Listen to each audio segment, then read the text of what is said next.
Perfect. Welcome, everyone. It's Monday, January 13th, 2025, our first meeting of the year. It's time for a regularly scheduled city council meeting. Clerk would certify the meeting notice, please. This meeting has been noticed in accordance with Idaho Code 74-204. Clerk, call the roll. Councilmember Jacobs. Here. Councilmember Jorgensen. Here. Councilmember Page. Here. Councilmember Rasmussen. Here. Okay, thank you. Changes to the agenda. I have one, council, and it is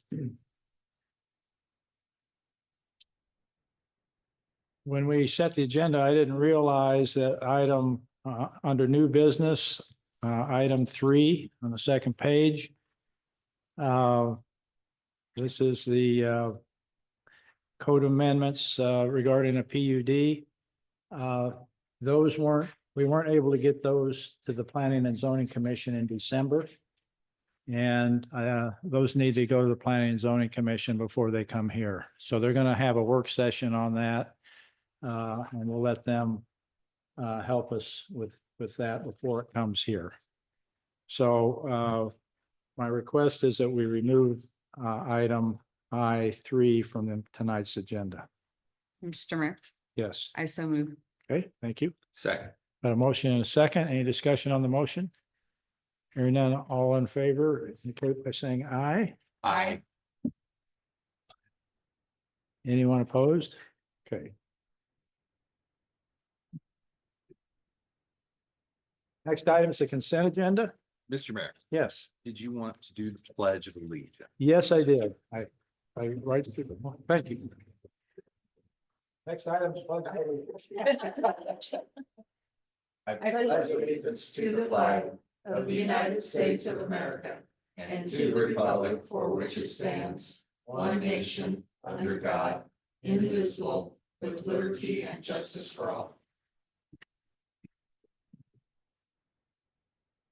Okay, now we will do the consent agenda. Mr. Mayor, Yes. I would move to approve the consent agenda. Second. You got a second? Lisa, it was a tie. You get to pick one. Okay. Any discussion on the motion?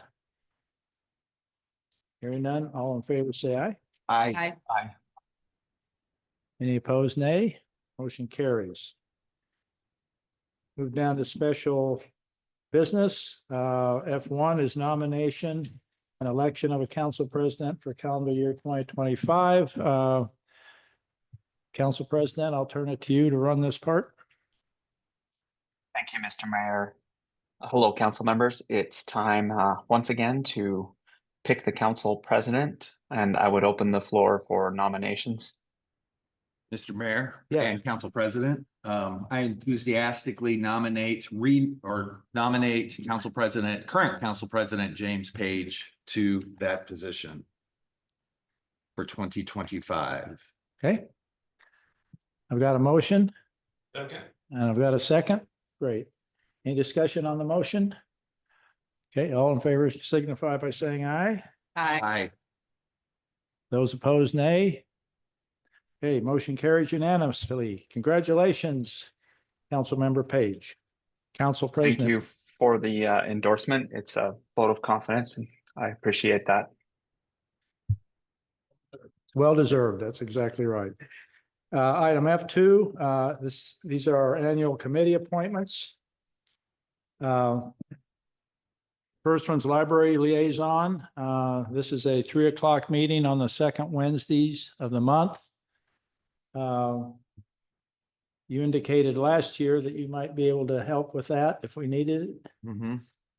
Councilmember Jorgensen is going Mach 2 with her hair on fire most of the time.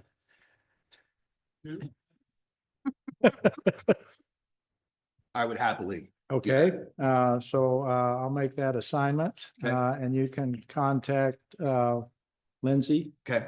Pettyjohn and just confirm that I gave you good information. They're rarely do they go over an hour. Okay. So, Thank you, Mr. Mayor. okay, Ada City County Emergency Management, I'll maintain that. Bill, I'll talk to you about potentially being an alternate for me there, and we'll visit about that. I rarely need an alternate, but if I do, I think I'd like to assign that to you. I'll be the primary for Compass and VRT. And if I can't make it, I can assign Jenna or Hannah to cover that for me. Those are packets that you don't want to just pick up and try to look at the last minute. And then, Bill, are you still good with BVEP? I am, I like that, but Okay. So we'll leave you there. Okay. And then, that concludes the special business item 2. We'll move down to Development Services Department notices of decision. Council President. Council members, after having reviewed the decisions, does anyone wish to remove a decision to the regular agenda? No. Hearing none, Mr. Mayor, I move to go on to the next item. Okay, thank you. Item F4, these are the November staff reports. Councilmember Jacobs, did you say you had a question? Was it in this section? Oh, okay. Of course, the staff reports are in your packet. Feel free to contact the appropriate department head if you have any specific questions. Mr. Mayor. Yes. Just very briefly. Let's see if I can find it here. I just wanted to call out in our meeting here, the great work of our police force. The entry on the department staff report, I think it was November 4th. Officers approached a residence with a subject armed with a machete. And he emerged from the darkness and aggressed officers. Both officers were able to deploy sound tactics, resulting in the individual being safely detained and only utilizing a minimal amount of force. So I just am repeatedly impressed with the work of our police force, and I just wanted to call that one out. Great. Thank you. Thank you. Pass that along, Chief, if you would. Next item, is on page 57. This is the Glenwood sidewalk, Riverside to the Glenwood Bridge. That's a change in scope.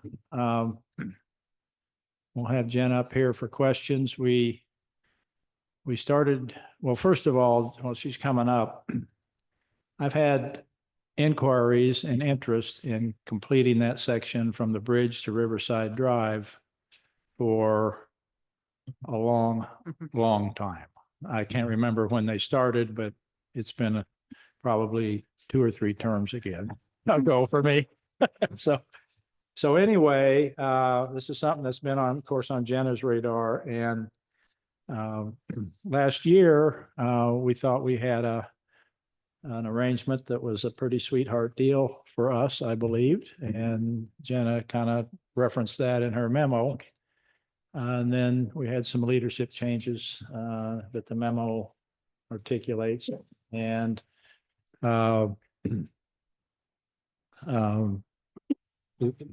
it's going to cost more on our part than we anticipated by about $70,000, maybe it'll be a little less.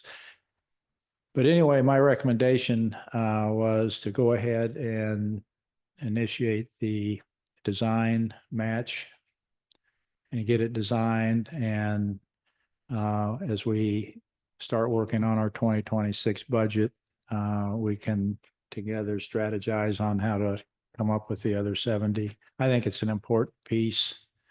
I drive over that bridge a lot, and particularly when the weather's nice, I have concerns about people don't have a place to walk or ride.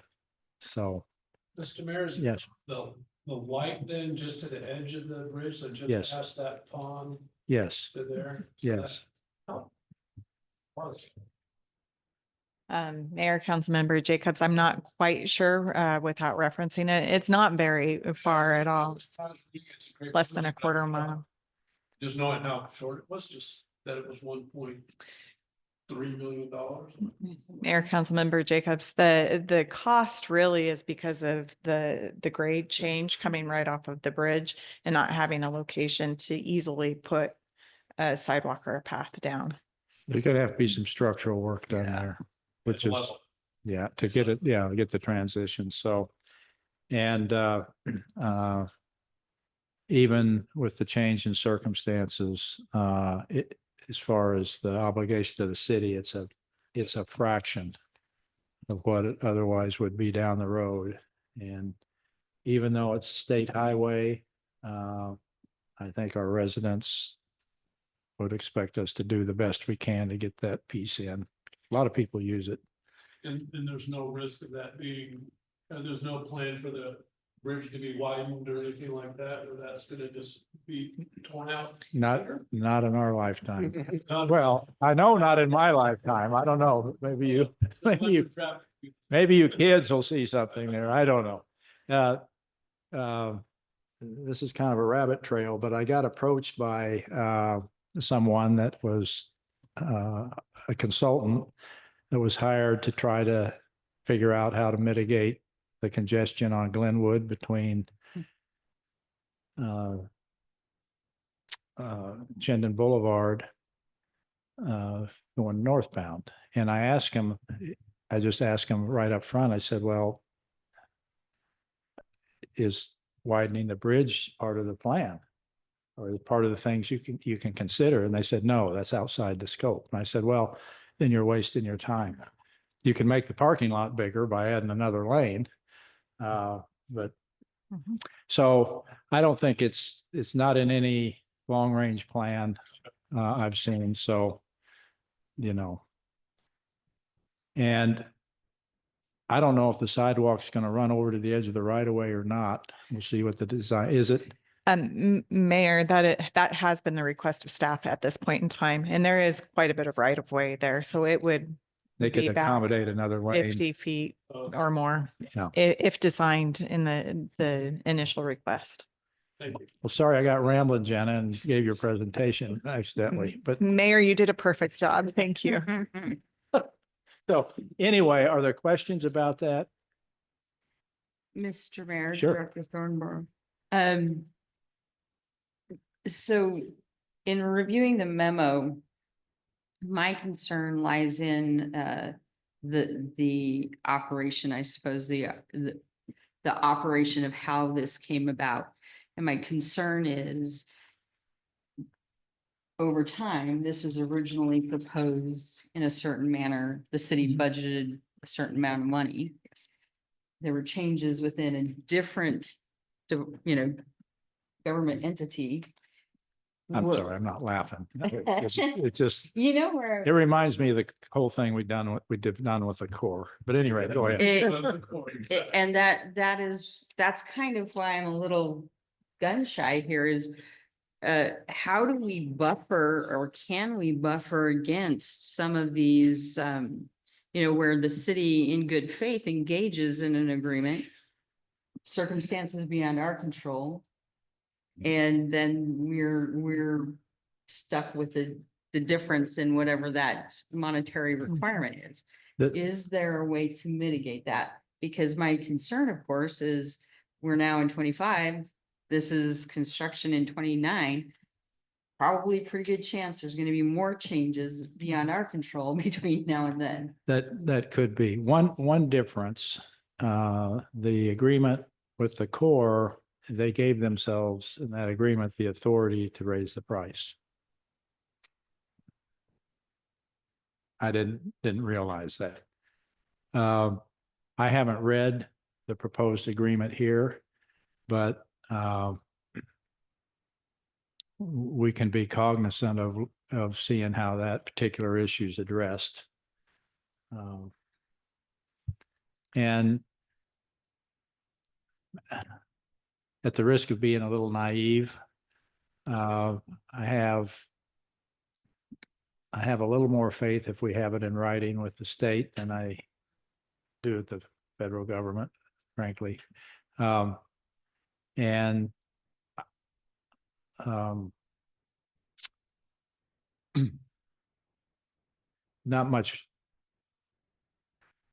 I don't know that we have a way to go back and argue. Jenna's done that. Say, Yeah. hey, wait a minute. I thought we had a deal here and now you've changed the deal. And the new folks at District 3 said, well, it's in the memo. Oh, well, I came in assuming that had already been done, the design, and then that's not the case, and we don't have it in our budget and blah, blah, blah, blah, blah. So I don't know. I think the risk tonight that we're trying to convey is that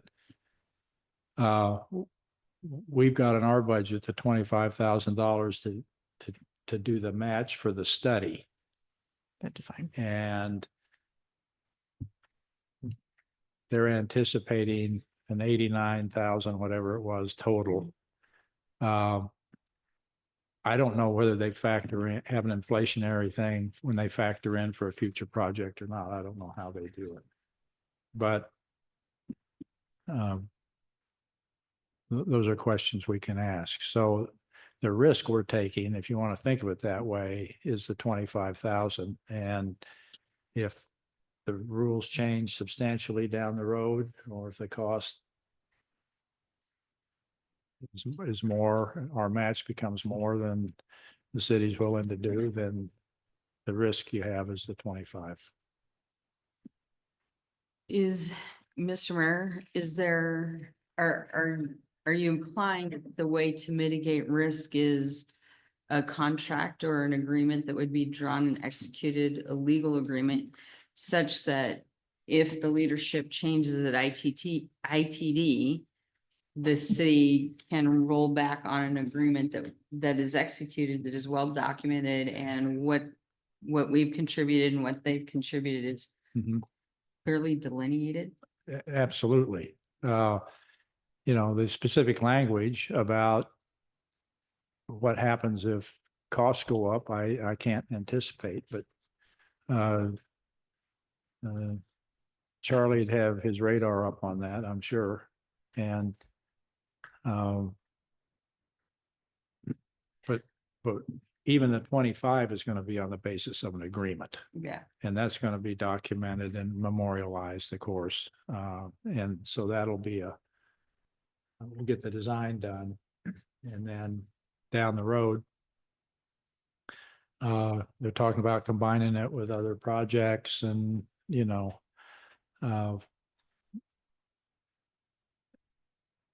and hopefully we won't see a change. But And Mayor, members of the council, one thing to note on this is that the city applied for the federal funds, assuming that the whole load would not be on the city for the match. In the previous discussions, perhaps something that the city could do in the future is be aware of what the whole match would be on the onset in case something were to fall through at the planning stage and the discussion stages between the jurisdictions. Perfect.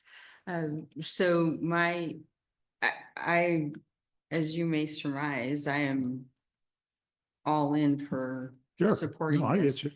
But I would specifically call out, since the claim is there was a change at ITD, that regardless of any changes within their division, this is whatever agreement is stable. I agree. Yeah. I agree wholeheartedly. So, and when is the agreement?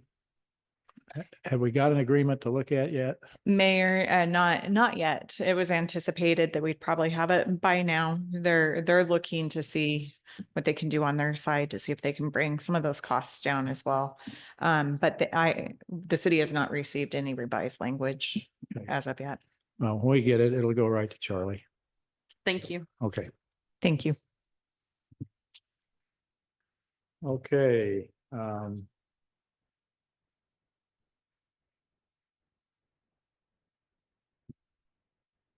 Mayor, if I may, just a point of clarification, the city's not entered into an agreement yet, but the draft of a potential agreement Right. based on the numbers. Thank Right. you. Yeah.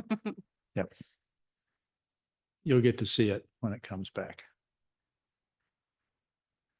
Okay, we're now to G. Items under section G on the agenda. Item 1 is third reading. we've got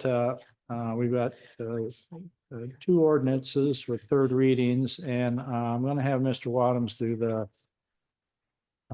staff report on these. So Charlie, have a. Thank you, Mayor, members of the council, on ordinance 1048-24. My staff report, my legal memorandum starts on page 59 of your packet.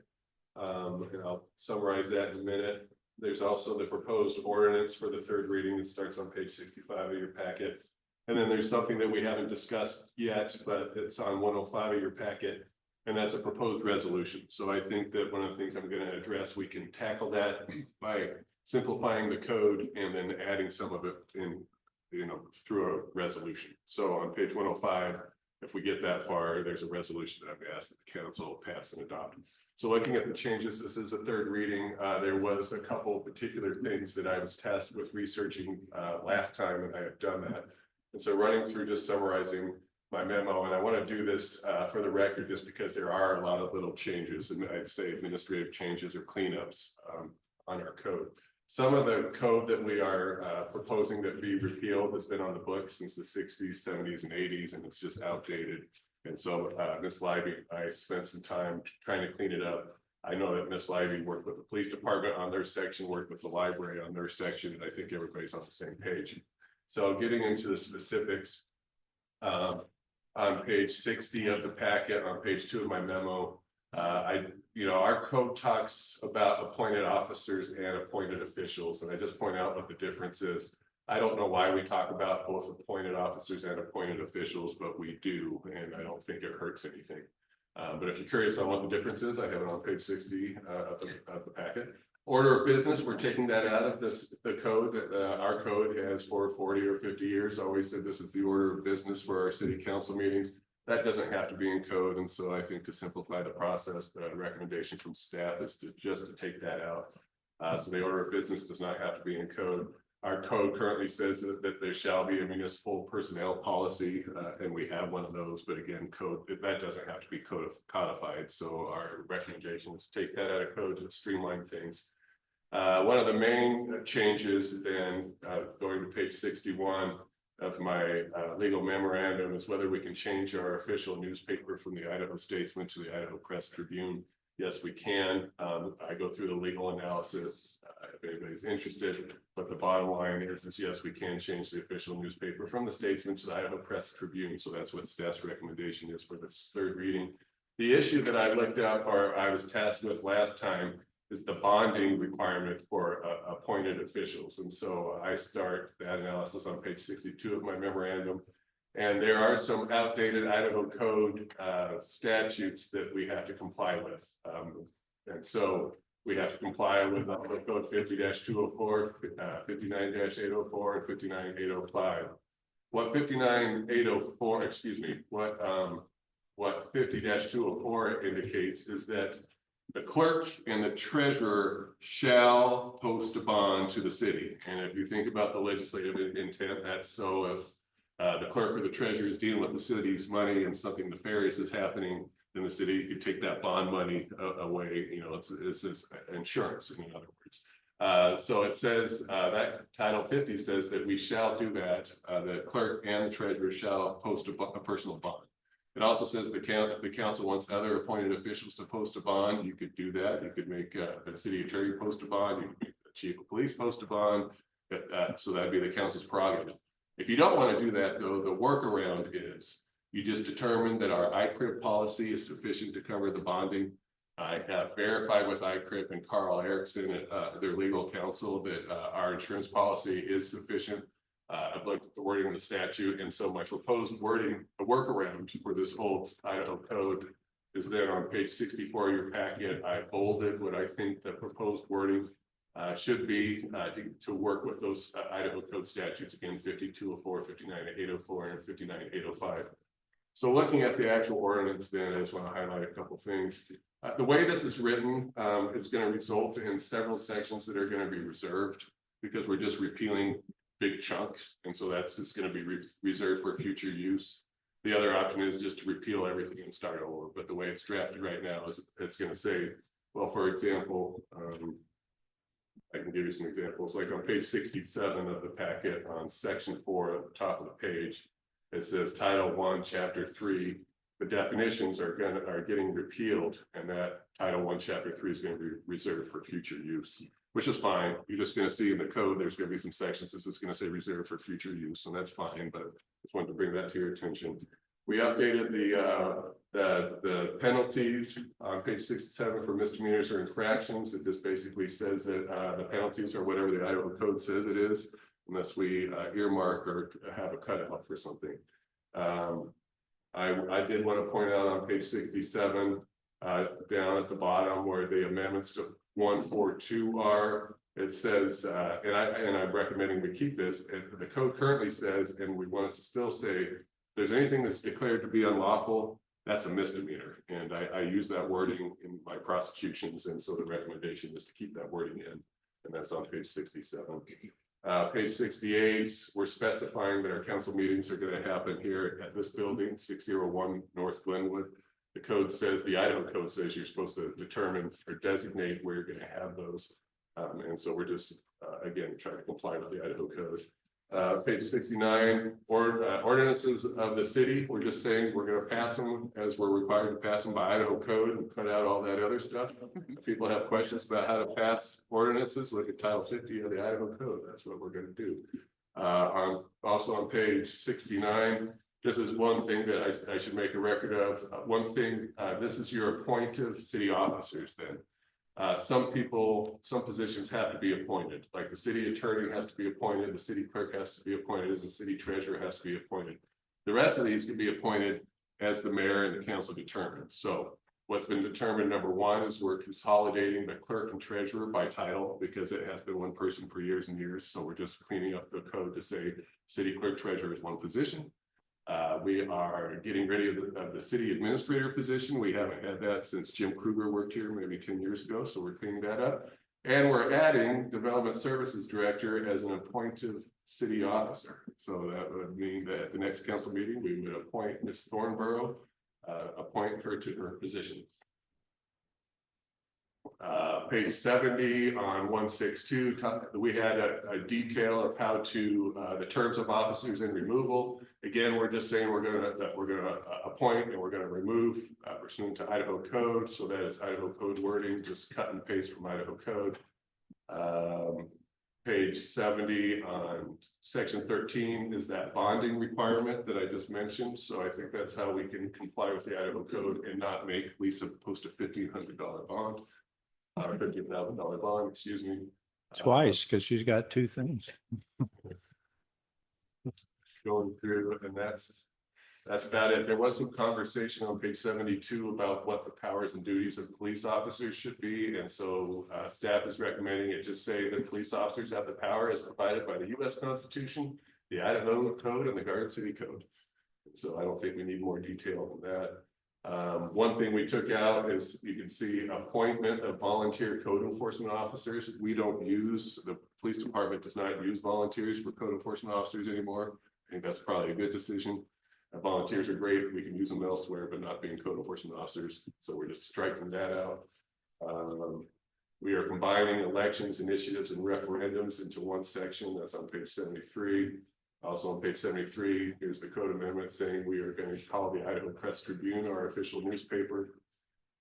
And those are the highlights of the code amendment. The changes that have been made between the second and third reading, I would say, are not substantial. So I don't think we have to start over. These are, just minor changes. So I think we can go forward with the third reading tonight if the council would like to. Last thing I want to mention on page 77 is the summary of the ordinance.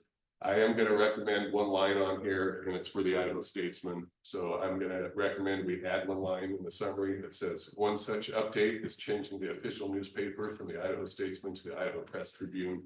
I want to call that out in the summary that's gonna go in the Idaho Statesman, so they can't say that we didn't receive notice that we're not your official newspaper anymore. So with that, I stand for questions. Thank you. Question.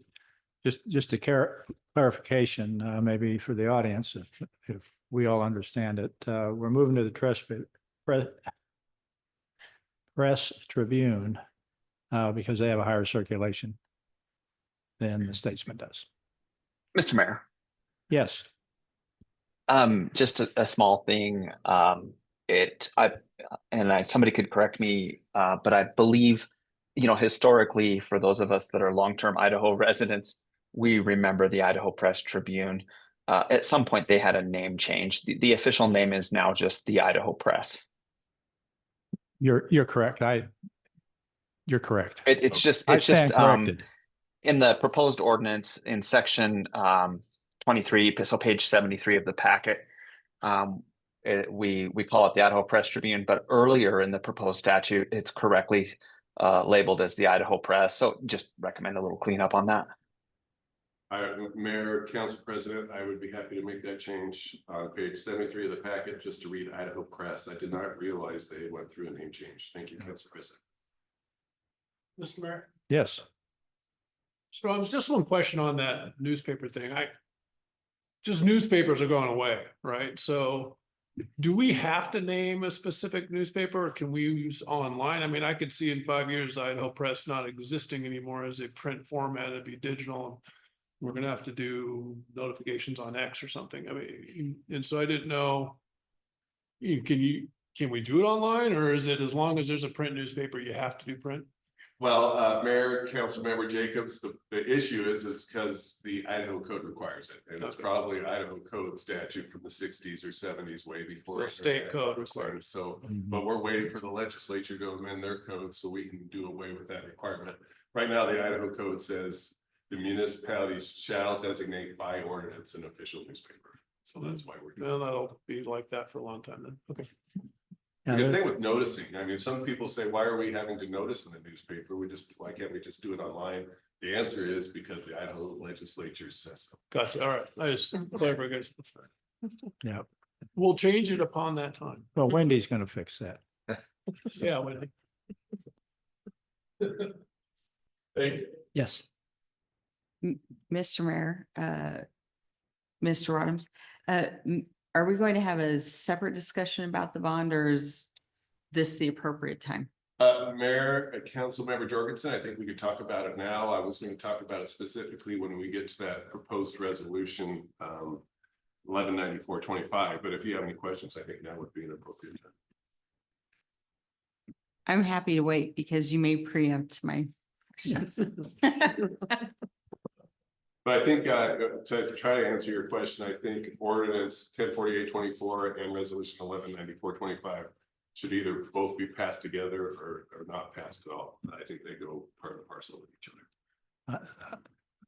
So we don't want to do the third reading and pass that and then have a problem later on. So if you've got a question, go ahead and ask it. So, Mr. Roddams, the bond, my interpretation is that the bond will be covered through ICRIM and the provisions and the agreement that we have with ICRIM. They're our insurance provider, that would cover the bond. Mayor, Councilmember Jorgensen, yes. So although it's absolutely thrilling reading, I didn't spend a ton of time, but it looks like the original agreement started in 2007. And so similarly, as we look at our code, my question is, has that language been maintained and updated over time? Mayor, Councilmember Jorgensen, that's a great question. Hopefully in your packet, our 2024-2025 policy is in there. And the wording is exactly the same, that it covers the bonding requirements. And I verified that by looking at the policy. And I also verified that by talking to Mr. Carl Erickson, their legal counsel, ICRIP's legal counsel. Thank you, Mr. Wadums. Good question. Okay, the matter of the third reading of ordinance 1048-24 is properly before the council.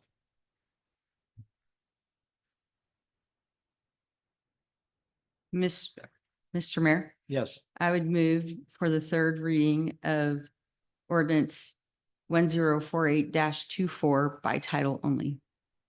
Second. Got a motion and a second. Any discussion on the motion? Hearing none, the clerk call roll. Councilmember Jacobs? Yes. Councilmember Jorgensen? Yes. Councilmember Page? Yes.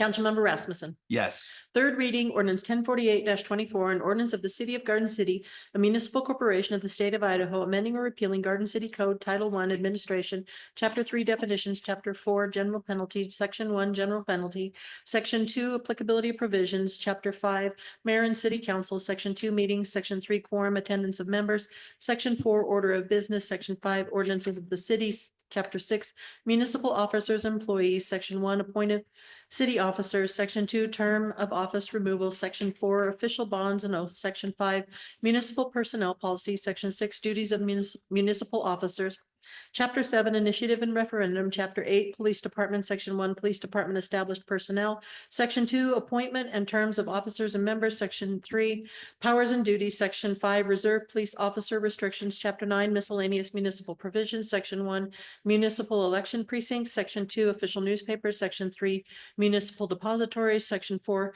Compensation Plan, Section 5 Area of City Impact, Section 6 Annexation Petitions, Section 7 City Facilities, Chapter 10 Industrial Development Corporation, Chapter 11 Fees for Garden City Applications, Section 2 General Business Licensing Provisions, Section 3 Investigation Fees, Investigation of Applicant Approval and Denial of License and Appeal, Chapter 12 Public Library, amending or repealing all ordinances or part thereof to the extent they conflict with this ordinance, providing all other ordinances included in the official code are still in effect, notwithstanding some provisions thereof being eliminated, providing for a severability clause, approving a summary of the ordinance, and providing an effective date. Great, thank you. Was it 2 breaths or 3? A few more. Okay, just check. Okay, next item would be the motion to adopt and publish ordinance 1048-24.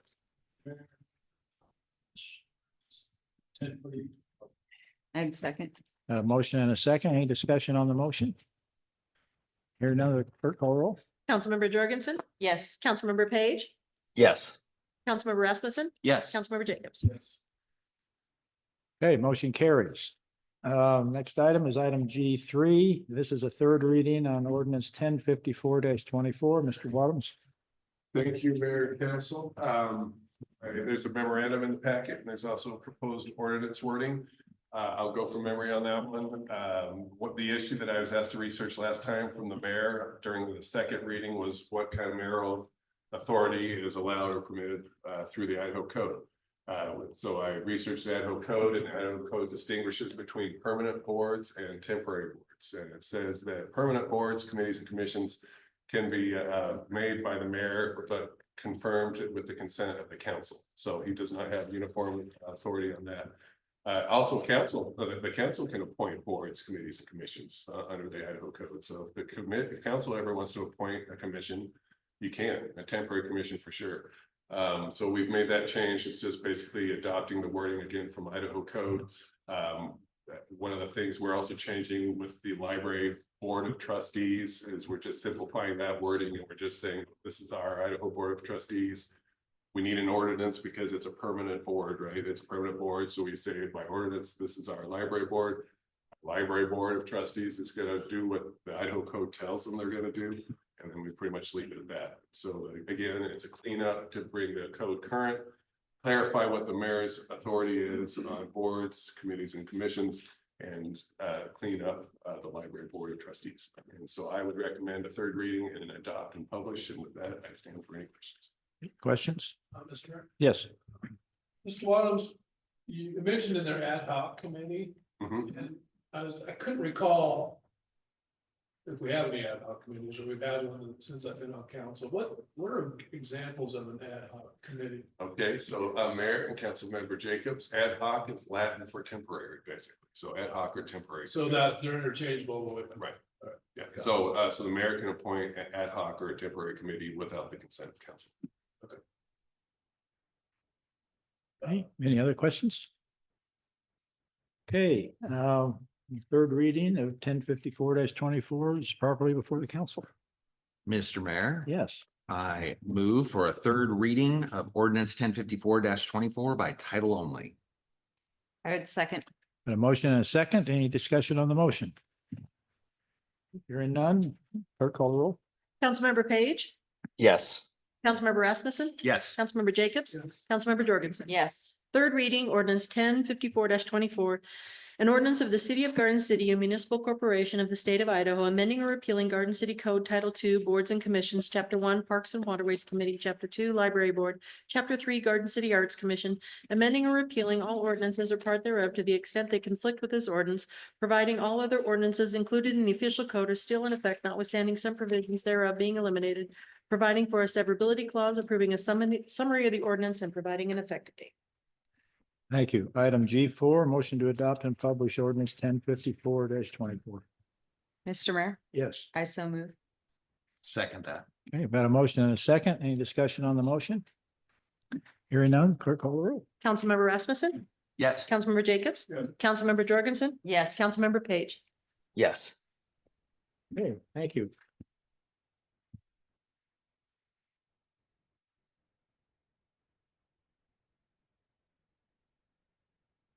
We'll move to G5, resolution 1191-25. This is a joint powers agreement for street naming.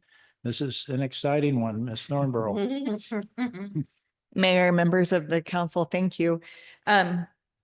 This joint powers agreement wouldn't change anything other under current operations. And those current operations right now is Ada County provides the service both for street naming and addressing.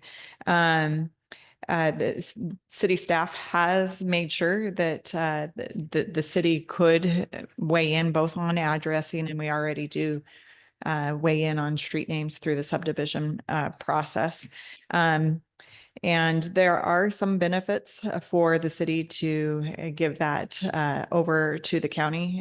They can run a board full of EMS from different jurisdictions, including Garden City's jurisdiction. Should the police department, for example, want to be on that board, they certainly could.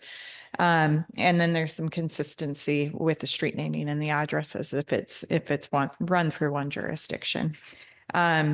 The joint powers agreement that we have in place is old. It just hadn't been caught as being outdated.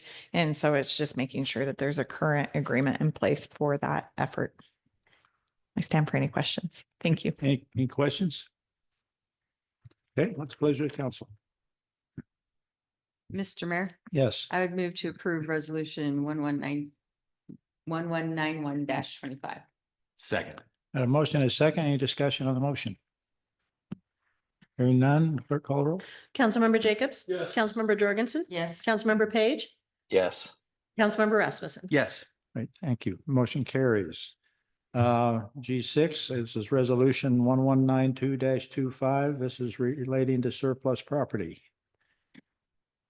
Is this clear in the packet, council? Okay, it's a pleasure of the council.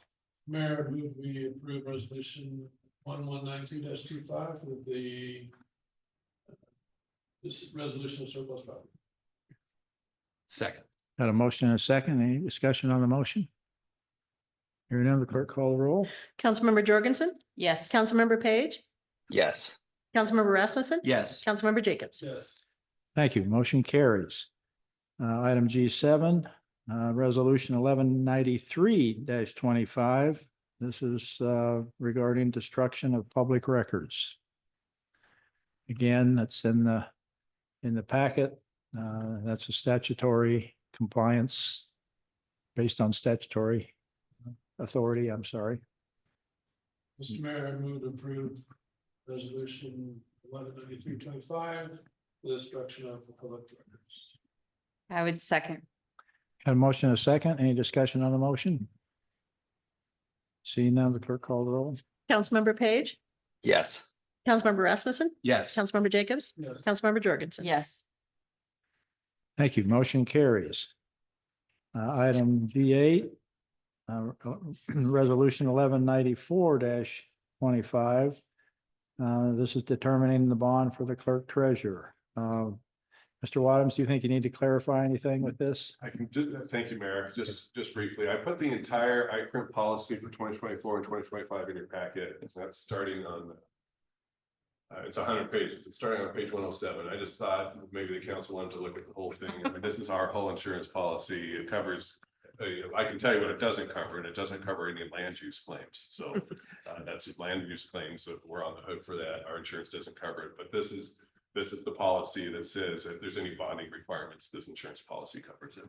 And so what this resolution is first saying that you're gonna determine that the clerk treasurer has to post a $15,000 bond, but this ICRIP insurance policy covers it, so she doesn't really have to cover the bond. And you're also determining that this is a sufficient insurance policy for those purposes. And you're also determining that none of the other appointed officials need to post a bond. So with that, I stand for questions. Okay. With that, what's the pleasure of the council? Mr. Mayor, Yes. I would move to approve resolution 1194-25. A motion and a second. Is there any discussion on the motion? Hearing none, the clerk call the roll. Councilmember Rasmussen, Yes. Councilmember Jacobs, Yes. Councilmember Jorgensen, Yes. Councilmember Page. Yes. Thank you. I'm sorry. I didn't wait long enough, James. I keep looking at your picture up there and expecting you to smile, but you're just very stoic. I'm very unhappy during council meetings, Mr. Mayor. Yeah. So anyway, thank you. No, you're fine. And then The motion carried if I didn't say that. We have no unfinished business to deal with tonight. We're under new business, item I. There it goes. We've got a presentation from the police chief on a taser upgrade. Mayor and Council, thank you. This shouldn't take too long. Long story short is tasers technology. Taylor's in it, tasers in it to make money. And so the first taser they developed however many years ago, they don't make anymore. They don't support it anymore. The current tasers that we carry are older technology. They're phasing out, don't support them, won't replace them anymore. And so looking to move forward with there's taser 7s and taser 10s. Our crew who are instructors recommend taser 7s. They're a little bit similar platform to what we carry now. And the taser 10 is completely different. And so to keep for training purposes and consistency. So I want to show you just one quick video of what the taser kind of it's the difference between the taser 7 and then the taser X26P. So this is the taser 7 here. Sorry, I don't know what it's doing.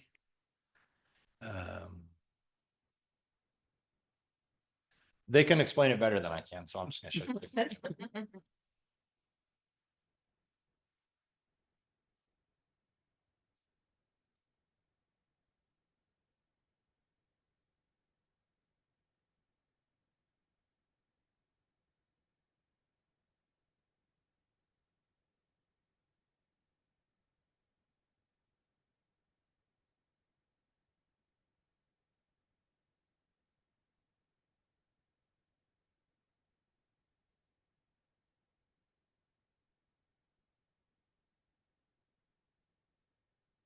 So I just wanted to note real quick. They specifically have this person in a jacket because the current tasers don't have the power and they don't have the penetration power. So in the winters here, which we have, they don't work as well. The other thing I want to point out is this one has 2 cartridges built into it automatically. Ours have one now. So if we deploy one and one probe misses, you have to take it off, throw it on the ground, put another one on. With this one, if one probe hits from the first cartridge and one probe hits from the second cartridge, they cross over, so you don't have to have both probes from the same cartridge.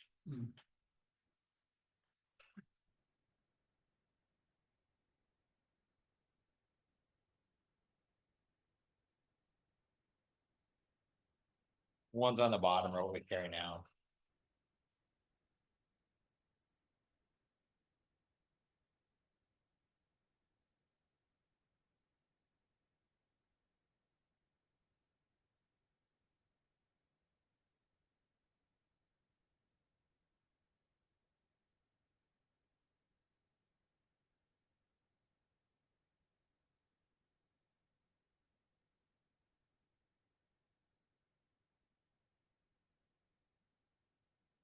So that's there. How do I get back to? Oh, I can't see it. So I'm not a fan of their business model, only because when they set up Taser, the whole idea was is to make it safer for people, so we didn't have to shoot them, which I agree with that model. But they're in it to make money. These tasers, new tasers are expensive. However, going back to Council Member Rasmussen's compliments, I'm going to show you exactly why we need to have tasers. And it's from the incident that he talked about. Wow.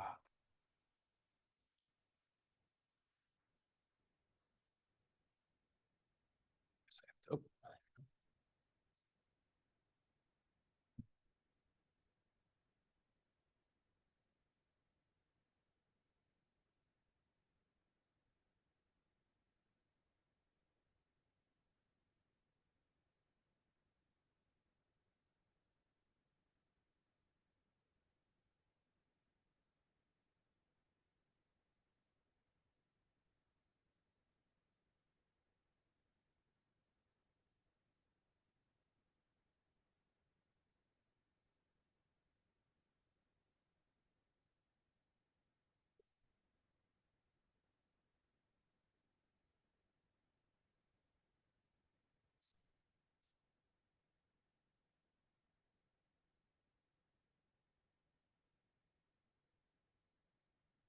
So while I am not a taser fan, I'm the business model. That easily could have resulted in a shooting, and actually there's probably other agencies in the area that would have shot that guy. So for us to do this in order to afford it, they're about $5,000 a piece with all the stuff that we have to buy with them. So Taser offers a deal over 5 years. It's basically $27,753 a year. We get a JAG grant every year awarded to us automatically. That's 13 to 15 that would cover. We would use it for that, which we already know we can, and the rest would come out of our minor equipment budget they already have, and that's the knife the guy had. It's 13 years. They're a necessary tool. This technology, one of the things they pointed out, our old tasers from 4 feet, you can't get up 4 feet because they don't spread enough. The way they work is with the spread, the electricity that goes through it locks up the muscles in them, and that's what causes them just to fall. So the newer ones, they'll penetrate more deeply, like an close, and we can use them at a shorter distance than we can. So one question that I asked the chief, because, because they are so expensive, why taser? And as you can imagine, there's a lot of liability associated with deploying anything, including non-lethal. If they fall and hit themselves on the head, if they have a heart attack or something. So our protection there is having a tool that is certified in some way. And as long as we follow their training protocol every year, then if there is an incident, their legal experts will come in and talk about whatever lawyers talk about. Yeah. So anyway,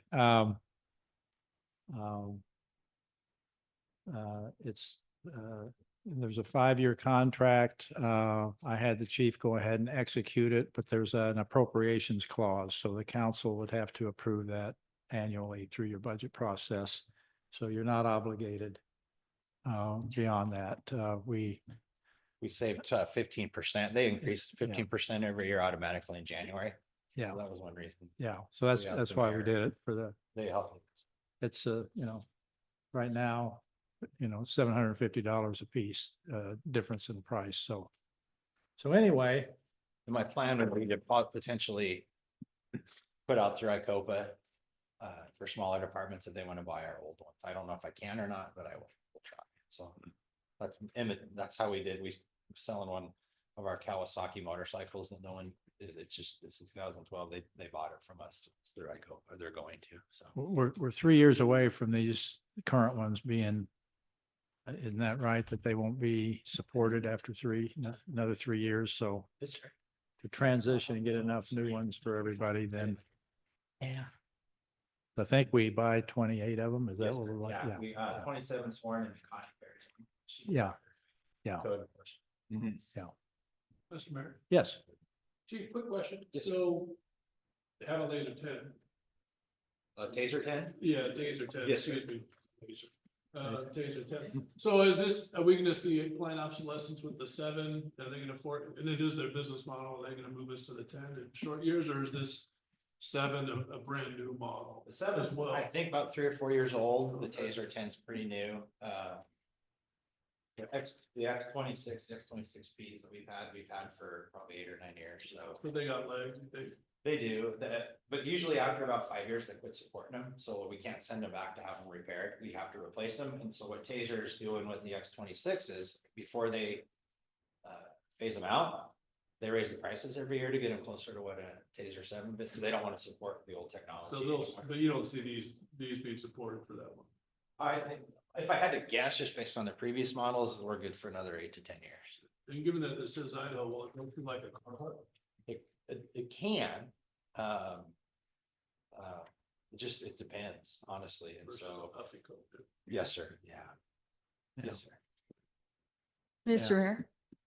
Mayor? So you mentioned an appropriations, so are you, intending to state that there's a non-appropriations clause, so if there's no money, we don't have to, even though it's a 5-year agreement, year 2, we can't fund it, we can get out. That's correct. So, Chief, how would that play out if you've got a mixed environment? Is there any concerns there if you've got half the? So honestly, I've never had to do that before, so I don't know if we'd have to send the ones we have back, if we know, if we don't continue to pay them. If that were gonna be a possibility, I would just keep the X26s that we have and we wouldn't sell them, and if we had to go back, we would all go back to the same platform. Just for consistency Yeah. purposes, it's important, because if we're partners and something happens to my Taser and I grab yours, Mhm. I need to make sure I know at least what the correct operation is, yes, ma'am. Yeah, I totally agree that there should be consistency. The city allocation is gonna be, under $20,000 a year in their $6 million+ budget, so it'd And have if to we be a have pretty salvage- catastrophic thing for the. Sorry, Mayor. Apologize. And if we do have, toward the end of the year, like Lisa and the mayor sit down and we have savings in our budget, that's, we're gonna be anywhat significant or even a little bit, they'll send us a separate invoice for that amount, and so we can pay it down sooner if we have that. Thank Okay. you. You bet. Thank you. This was an information item for you. And we're working on the chief tonight. So we're going to move on to another topic that we discussed internally. And the chief has brought this to our attention. We've kind of I'll let him go through this, but this is something that most of us that have been around a while have looked forward to an opportunity to do this. And the new park at the Expo Idaho site, I think, is a segue into perhaps accomplishing a long-term goal here. But go ahead, Chief. So this won't take long either. So basically, we have Plantation Island that's at the end of Remington, and it connects the north and south side of the river. So what I'm asking for 2 things.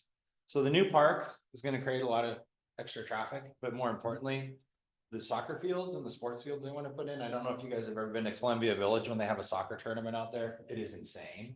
And I honestly think that's going to be past my career.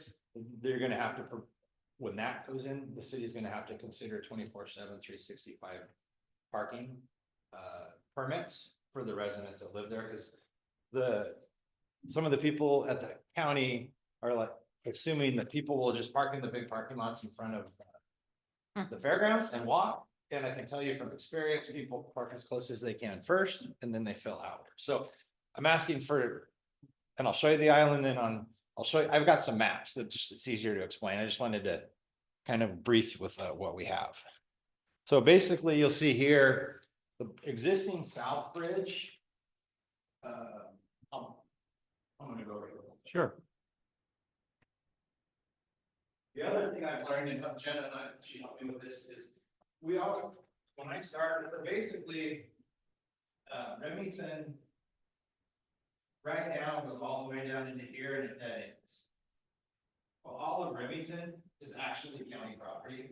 We're kind of like State Street here, the city limits will be a sidewalk. So they're gonna move all the parking that's down here at the end now up to here.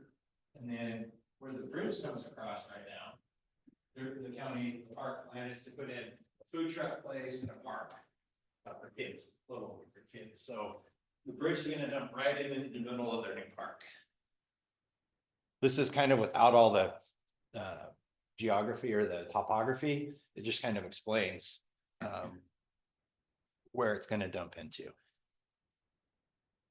And so from where Garden City limits in on the sidewalk on Remington to where the bridge is 1,000 feet. We'd have to go through 1,000 feet of county property to get back to this bridge to get to the island. So these are the existing in this area, the yellow is the existing city limits. So you'll see on this side of the river that comes down, doesn't include Remington. For some reason it goes out here. So this is Fairgrounds property, and then the bridge comes down over here. So this is where people park, and there's some people that play backgammon, and that's how they access the fairground. And then right now, see, this part of Walworth to here is county, and all of Kansas County, and then the property line goes straight across the city limit. Is everybody seeing the island there clearly? Just point. So there's the bridge here, and then there's the bridge here that comes up by Plantation, where the infamous Lot 99 comes out right there. So what I'm asking for is in red, this is what the new city limit, and I don't have the whatever that survey, yeah. So basically, the county would just continue to have Allworth to 52nd. They already have Remington. And then instead of cutting off here, we just come back around here, take the island out, and then this would still be all same. So basically, this area in here would become down. What the island itself would not have a huge call load that I know of, like right now for the sheriff's office. However, I think once they put that park in, that's gonna change because people are gonna access it from the north side of the river. The reason I'm asking to just move our city limits on Allworth, so the street's not ours, it's kind of like we have on State Street. There's gonna be a big traffic load in here. And I think the county's the one that's putting it in. The county is the one that needs to be responsible for all the extra traffic there. So again, especially for the sports park, because it's gonna generate a lot of traffic. Who owns the island too? So it's kind of funny. Can't really see, it's. Good question. So this part here, black is a parcel, and it's the Idaho. It's a foundation trust. Charlie, they remember when they had to pull the bridges off, there was a big. Judy P.B. Durr was involved. Yeah. So but it's just that black section. It's not the entire island. It's just that black outline. Okay. And the rest of it is. It doesn't say. It would default to the state because it's between the ordinary high water marks. Yeah. So, that's it. Mr. Mayor, Yes. so what happens if we move forward with this? What does the county have? When do they say? So, Mayor, Councilmember Rasmussen, I had Charlie do some research for us. The legislature passed a law in the last couple of years where they can come and testify at so basically what'll happen, it'll be like de-annex, or it'll be like annexing. I have to, and Jenna's agreed to help me out because I don't know what I'm doing. We have to post a public meeting within 300 feet, explaining what we're doing. They can have a voice in it, but they don't get a disapprove it or or not. If the planning and zoning passes it, and then if the council and mayor agree to it, it gets de-annexed and. We hand it to them. So they can't challenge it. Not according to the case, the laws that we have. They can try, so. Okay, thank you. Sounds like a good idea. It's a great idea because there's gonna be an increased load there and we can't get to it efficiently and it's in the negative, you'd call it an attractive nuisance, but in the positive, you'd call it an attractive opportunity to have a lot of people in a confined area. Yeah. So How long does a process like that typically take? Is it simple? it's simple. It's just a process, several months. You know, and And I don't want to put too much of a load on Jenna's staff, so I'm just gonna work with her so we don't overload. you know, and I'll talk to the county commissioners, let them know. It just makes sense now that it is incorporated into the park plans. It makes it look like that place. Yeah, thanks. Yeah. well, there might be some other opportunities there, so. Anyway, That's a good idea. that's, unless somebody's hair's on fire over that, that's what we're gonna start down that. That's mine too. Yeah. Actually, there's only one of us up here that has any hair. Just what I was. Another joke at our expense, Kent. Well, listen, I'm not far behind you. So, okay, Mr. Mayor, yes, would you mind if we took a quick break? certainly wouldn't mind. We'll recess for a few minutes and when everybody's back, we'll reconvene.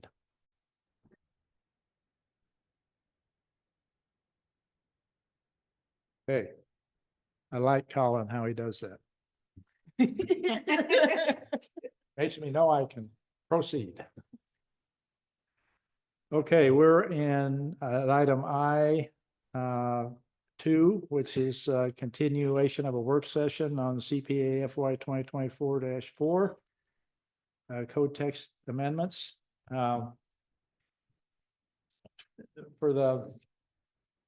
As a reminder to the council, and forgive me ahead of time if I'm being overly redundant on some of this, and explanation to our visitors that are with us here tonight. We've had a discussion and Jenna's going to go through a lot of this, but my little preamble is we're talking about a new zoning designation, potentially a new zoning designation. We are not talking about rezoning any specific piece of property. That's a completely different process. If you're going to change the zone on a piece of property, you have to have a zone on the books that you can utilize to change it if you don't have one on the books. So we're adding, the discussion is whether or not, or if it's a whether, what should it look like? What new tool do we want at our disposal to rezone a specific piece of property or properties in Garden City if that's the desire of the council? The initiation of this effort, the brief history was around R3 zoning designations, and we have them in various spots all through the city. And a discussion has been had, and it's been had at the Planning and Zoning Commission, that should the R3 zoning designation that's on the books continue to apply on every piece of property in the city? If you look at the comp plan, we have some differences in what the comp plan might anticipate on the west side of Glenwood. So that's the discussion we've had. It's a discussion that Wendy and I have had. It's discussion that we've had generally with the council, but as we look at this, we're not talking about in this effort west of Glenwood, really. What we're talking about is if there's an effort that wants to be had west of Glenwood or north of the river or anywhere else, do we want a tool available that we can use to consider any changes to the current zoning on any particular piece of property in town? So we got the distinction.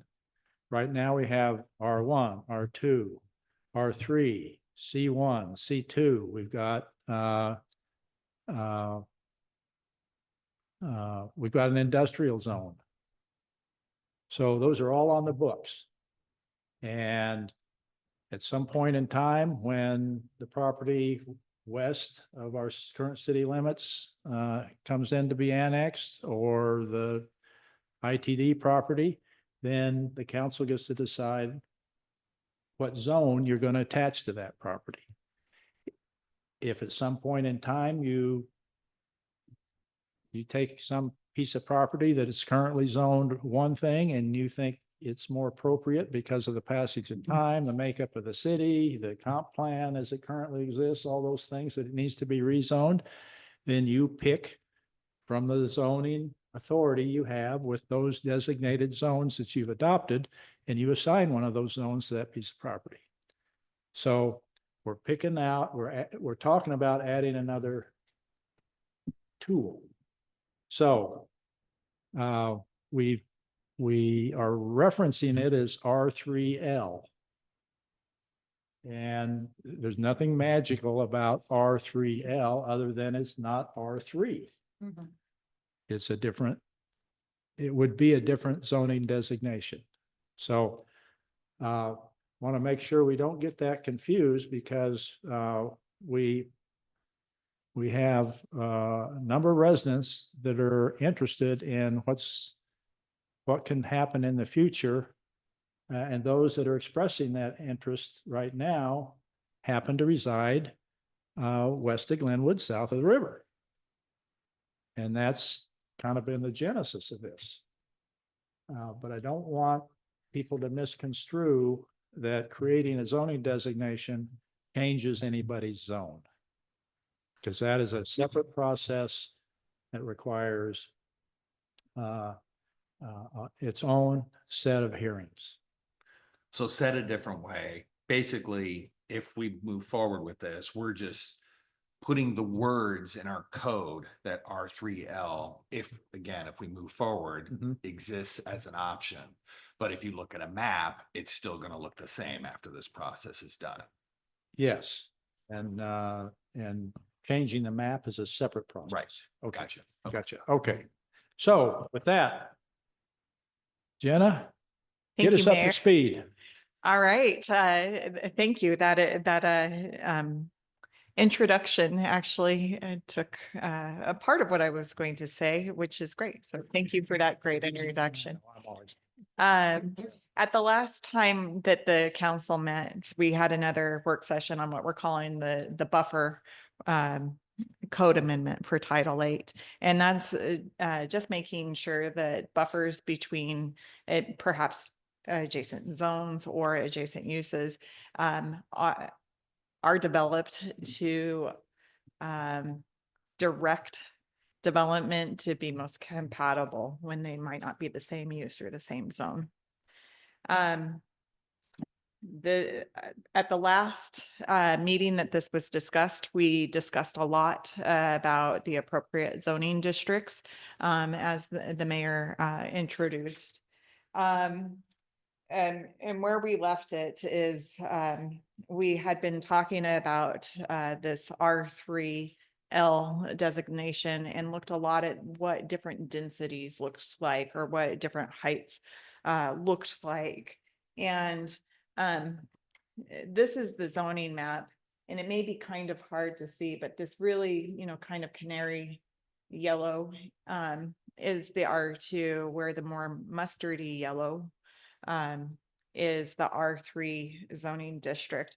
And as the mayor had noted, really where this the genesis of this discussion came from is the R3 zoning district.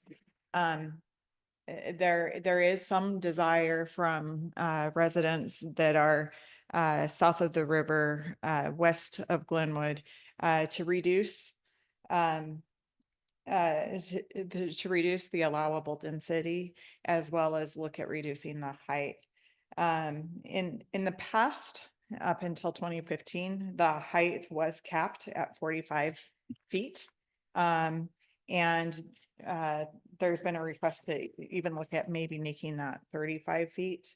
And at the last month, and to note, there is the R2 zoning district, this canary kind of color that is similar in uses, that is capped at 35 feet and 6 units per acre. The comprehensive plan does note the north of Marigold is low density residential, and there is a little bit of smattering in there of R3 that does exist. And then south of Marigold is noted in the comprehensive plan as medium density residential. And there's not an exact number of what density looks like in the comprehensive plan. I might note. Is James able to see this? Yes, correct. Okay.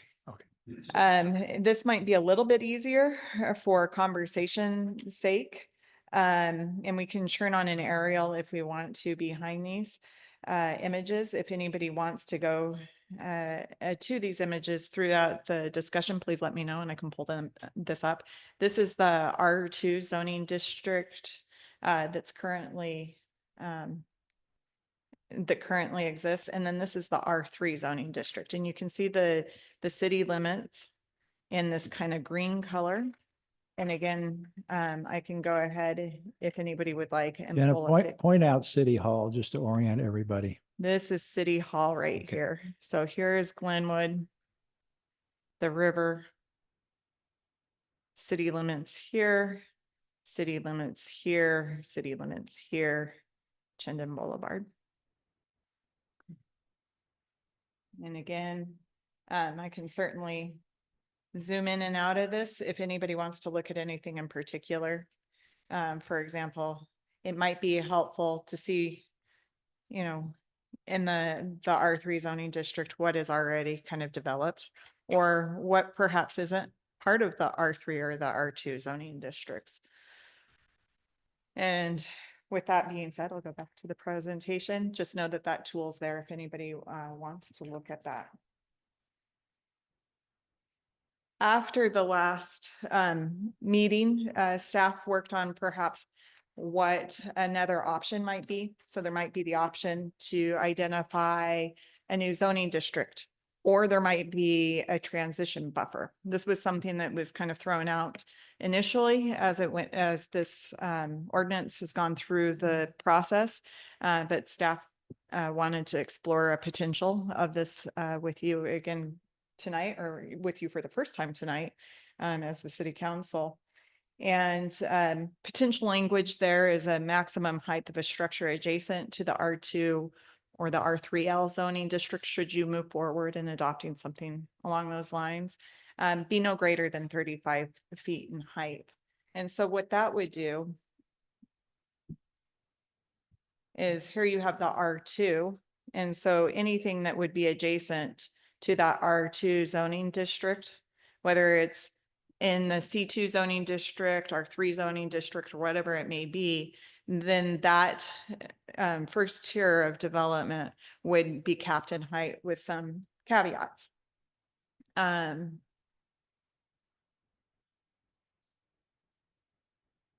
so that might be that it's capped at, let's say 35 feet, should you like to explore this idea, unless there's another structure between that structure and the, we'll say the R2 zone, or there's a separation by a street or an alley, or there's a sufficient setback, or it's not more than 10 feet taller than the adjacent structure in that R2 or R3L zone, or the first portion is only 35 feet and then the building itself starts stepping back. And so that is one of the options that's available if there's not right zoning within the city. It could be create a new zoning district and rezone certain properties. It could be utilize a current zoning district that we have on the books. Perhaps there are areas that might be better suited being zoned as R2, for example, or this transition buffer, which would be applied in this instance, how it's drafted to anything adjacent to R2, including things that might be in like the C2 zone. One of the things that the council did discuss was vegetation screening, and it was brought up by a Councilmember Jacobs, that perhaps any old tree might not be the right way to create a vegetative screening. And so staff looked at Boise's code, and this is the image is directly from Boise's code. But they have different types of visual separations that they utilize. And so perhaps a type A visual screen might be between zones or uses that are a little less compatible. And they would need to be a mix of evergreens and have to be fast growing trees, for example. And the intent would be to truly create a vegetative screen. Whereas maybe there are other areas that instead of having one size fits all perimeter landscaping, so perhaps there's a parking lot adjacent to a public screen, or there is a non-residential use in the R2 zone that is across the street, so it's the front of their yard, that there could be a filtered screen, and that wouldn't have to be a complete screening out of that use, but create a visual separation between. No idea how it. And just for the record, I didn't say anything in that time frame. And so there would be different regulations. Again, the trees would need to be fast growing and truly filter out and create a screen, and the other vegetation would need to be create that screen, a visual screen at the pedestrian level as well as higher, in that type A landscaping, whereas the type B, again, when there would be a requirement for some evergreen, but that would be for visual interest during the winter months versus creating a true screening. Another thing that we didn't really get into was noise. The Planning and Zoning Commission actually was not in favor of establishing requirements for noise. One commissioner even provided some documentation. His background is in engineering and working with roadways, and that documentation says, unless it's done really well, usually those screenings aren't going to necessarily be effective.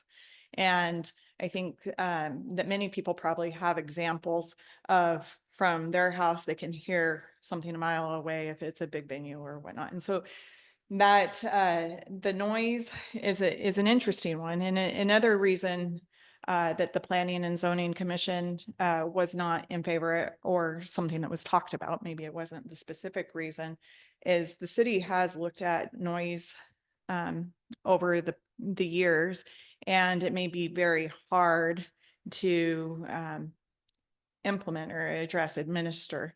And reasons for that might be if you have something that's going to be looking at the decibel levels, there's a tool that you can use, but on State Street already you might be above the decibels. Whereas along the river where things are nice and quiet, even people talking, the sound can carry.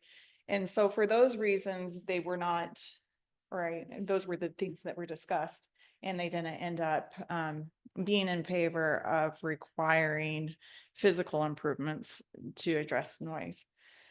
There are tools that the police departments just that they can already utilize if somebody is disturbing the peace, and those are on the books.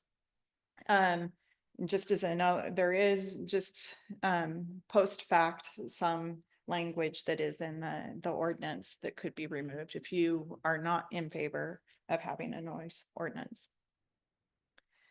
The use of structures, this was in the last presentation. We just did not stop and discuss it, just noting that that is one way that's noted in this ordinance as being able to address buffering.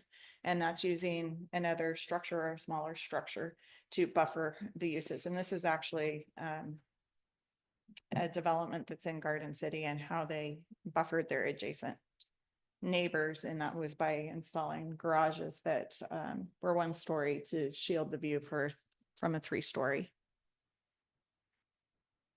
Also proposed in this ordinance is the ability to address where the living spaces of the development is. So having screening, or if there's balconies or whatnot, having that inwardly facing versus over the backyard of a neighbor's property.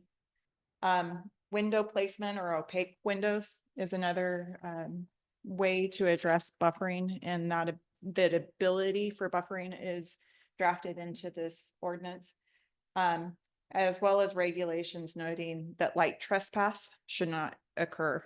The parking ordinance already has light trespass, but this would be design standards for structures as well. And finally, the initial public hearing, discussion on this, there was concern about how fencing would be addressed adjacent to the green belt. And there would be an area where 5 to 15 feet from the green belt travelway itself, you'd have to have a lower fence. And then just right adjacent to the green belt for safety reasons. So if a biker fell off, they wouldn't fall directly into a fence. There's a 5-foot no structure zone, and then areas back 15 feet from the green belt then could have the taller fencing. And with that, those were the areas that I wanted to highlight and bring to your attention, either some that were in the previous PowerPoint presentation, but maybe we didn't land on, maybe the council didn't need to land on them, or some new information regarding the landscaping, as well as another potential option to consider, and that's that transition buffer. Okay, let's just kind of open it up this section about the buffering. And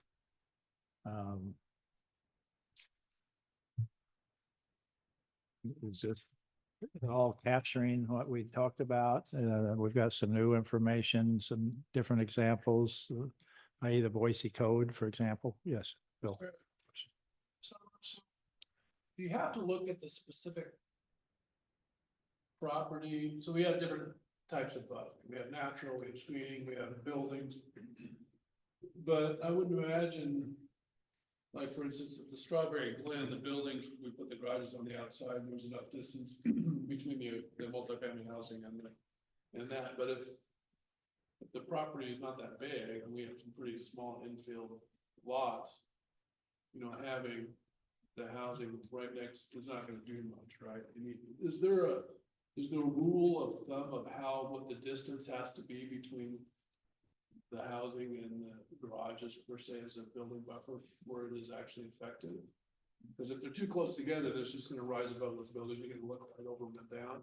And given that we've got such tight infill, do we, in our buffering zone, do you have to kind of say, well, we can't use that, a building buffer in this application because the building's too close to that building that's being used as a buffer and doesn't really do anything? Does that make sense what I'm saying? Do we have to get that specific? And in that case, we need to put in natural vegetation or something different? This is an allowed use. Mayor, Councilmember Jacobs, the code is not proposed to be that specific. I think there could be some flexibility that I would suggest you might want to design into that, where there's a requirement for the perimeter landscaping, but if you try to anticipate every single placement of where it is, because the code does require in this to say you need to buffer. You can do it through these different ways.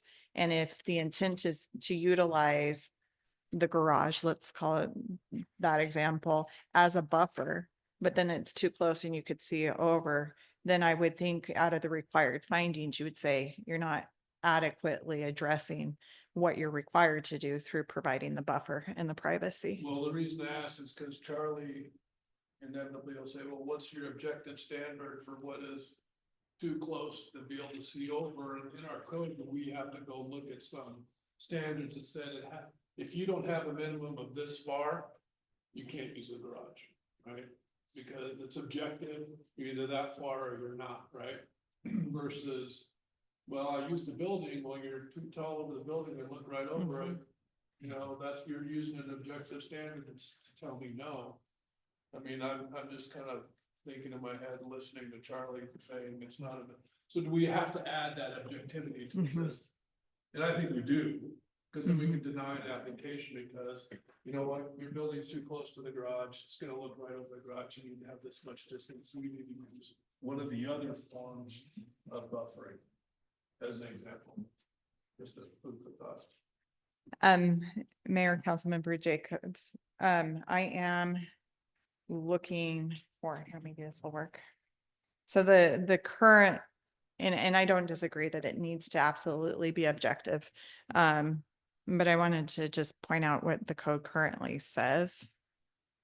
The design of all structures that are adjacent to a residential dwelling in the R1, R2, potentially R3L or R3 zone shall consider measures to include visual privacy. Examples of ways to achieve this include, but are not limited to, adding a smaller scale structure or placing trees between the existing dwelling and the development to prevent views into neighboring rear yards, stepping back the structure, increase setbacks, or strategic window placement. And so it's just a litany of ways that a design professional could do that. And I can certainly take it back and see what I can do with it. But you might have all sorts of different, you know, the garage is 20 feet here or 15 feet here. And so, you know, the house is already angled this way or. No, I mean, that you opening up a can of worms, right? But I'm just visualizing, well, we think it's too close. You've got a 5-story building right next to garage, and really the garage is, we say no. Well, wait a minute, right? You know, that's just, you're just using subjectivity to deny the application. And so that's why I didn't know if there was any standards like that says, okay, well, at this distance, you know, between the housing and the outbuilding, that worked, right? It's a, whatever, it's just, I'm just foreseeing. Mayor, Councilmember Jacobs, one thing I might suggest too is this is an example of an applicant providing documentation demonstrating that view shed is providing and their measures provides privacy. And so as an application, you could say there's not enough information to determine that, or that they provided adequate documentation as well as another way to address that. This is gonna incorporate at some point in the discussion, height limits. Right, like. So- It's that page to perfection. I mean, it's so close, right? You Mhm. could put a garage there, but it was a 7-story building. It wouldn't have done much. Right, But, yeah, you'd have right. to have that incorporate a height restriction. right. And, one of the things, Jenna mentioned was a step two. So,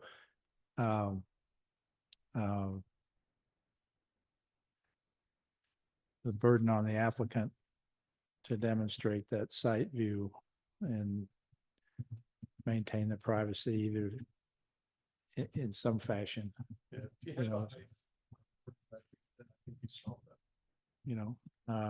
Planning commission is looking at 35 feet. Yeah, that you'd solve that problem. See, in this new zone. Jenna mentioned,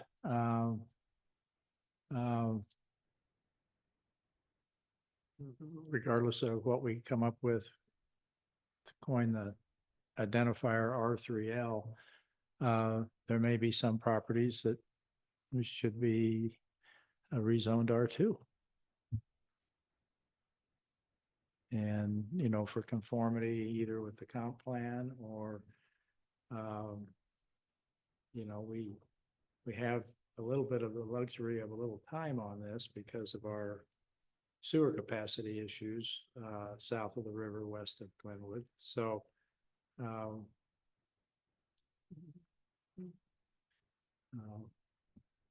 comp plan talks about, or our code talks about medium density. We don't have that defined, as opposed to what low density is. So we have examples of how we used it around the city, but you know, 6, certainly 10 units to the acre is, that's medium density. That's not low density in my opinion. Not that that makes any difference, not what my opinion is, but so I think there's some latitude to kind of to think about some of these things. I think I didn't know whether I was going to bring this up or not, but it's kind of fitting because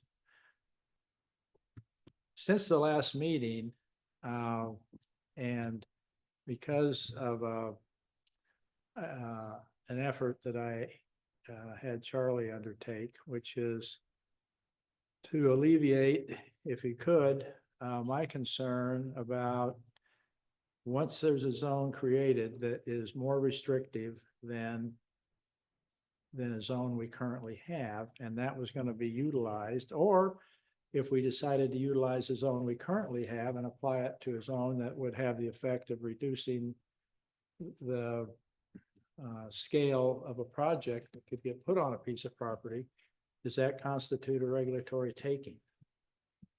Does that constitute damaging the value of that piece of property as a developer might want to use it? And that concern has largely been alleviated because of some legal research that we've done through our legal department. You can't take an action as a government and take away the ability to improve a piece of property. And there are some specific causes of action that could come, but generally speaking, taking an R3, for example, and applying an R3L if we develop it, or an R2 to that parcel, likely would have no negative liability to the city. So am I getting that halfway right, Charlie? Mr. Mayor, yeah, basically, I mean, the takings analysis it's still the Penn Central case, and I'll bore you all the details, but there's a 3-factor analysis. Number 1, the economic impact on the claimant. Number 2, the interference with investment-backed expectations. And then 3, I think the focus right now would be 3, character of the government action. And so what all the cases say, if for like a height restriction, for example, if the restriction is reasonably necessary to achieve a substantial public purpose, it is less likely to be considered a taking. So if we go through this process, I'll constantly be beating the drum of what is the substantial public purpose for creating height restrictions. Mm-hmm. If it is to protect residents from the ill effects of urbanization, that could be a legitimate public purpose. If it's to, there are cases that say the city's appearance can be a substantial government interest. So it just kind of, you know, I mean, each case is a case-by-case basis, but if we have a substantial public purpose that is being met by these restrictions, I think we're going to be okay. So if there is a substantial public purpose behind this particular zone, I would suggest you put that public purpose right in the ordinance, so it's clear to everybody. So I didn't want to. I wanted to let the council know that there's a little broader way of thinking about this issue as it was brought to the council's attention about massive projects going next to established neighborhoods. And, um, you know, what's approved is approved, but if there are, in the future, could be other parcels, that you could take a look at, that have neighborhoods next to them. What, you know, I think the council has more latitude to soften those impacts based on our current zones that we have, or based on a new one that you develop. So that's just, in one way, throws a monkey wrench in this, because you've got a broader scope of options perhaps than you thought of when you came in tonight. But that's kind of what's evolved from the last meeting, because I really was concerned about creating a situation where we were incurring liability for the city, because as Charlie's mentioned, our insurance doesn't cover that. So so it's just another way to think about that. And Jana opened the door a little bit for that, because, you know, in her presentation, which was accurate. So we're talking about buffers. We can talk now about, if there are other questions on the buffers, we can talk about those, but we could also, in the scope of our discussion, talk about density. We can talk about height restrictions. And we can rely on our comp plan for some areas that are undeveloped in the town, in the city, and discuss whether a comp plan amendment is justified for other sections, or what our latitude, and I haven't turned Charlie loose on this yet, but what our latitude is in how we define low density, medium density, and high density. And you'd think after all these years we'd have that sorted out, but you know, you deal with things that come up, and it's like, you know, so this is kind of one of the growing things. So I think I'm kind of excited about it, frankly, that we've got some options. We have options with our current zone. It's R2 I'm talking about, which is 6 units to the acre. I don't know if there's a height restriction in R2, Jenna, or not. Mayor, there is. It's 35 feet in height. Okay, so there's a height restriction in R2 at 35 feet. We're looking at a buffering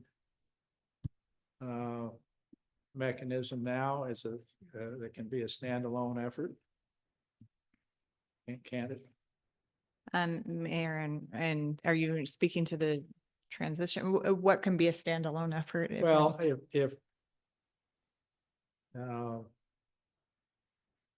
I'm getting out over my skis here a little bit, but the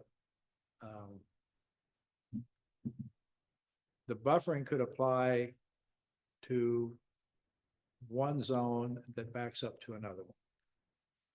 And Mayor, certainly, buffering could, it's smattered throughout this proposal, whereas, for example, perimeter landscaping talks about adjacency, and when it's triggered slightly differently than creating the visual or the light or whatever it may be buffer. But there are the requirements smattered through. And the presumption is that you have a significantly higher density use proposed as opposed to a neighboring use. Is that it? Mayor, it currently is drafted, it's a non-residential use adjacent to a residential use, or a multifamily, so that higher density Okay, or adjacent to a multifamily. single family. Okay.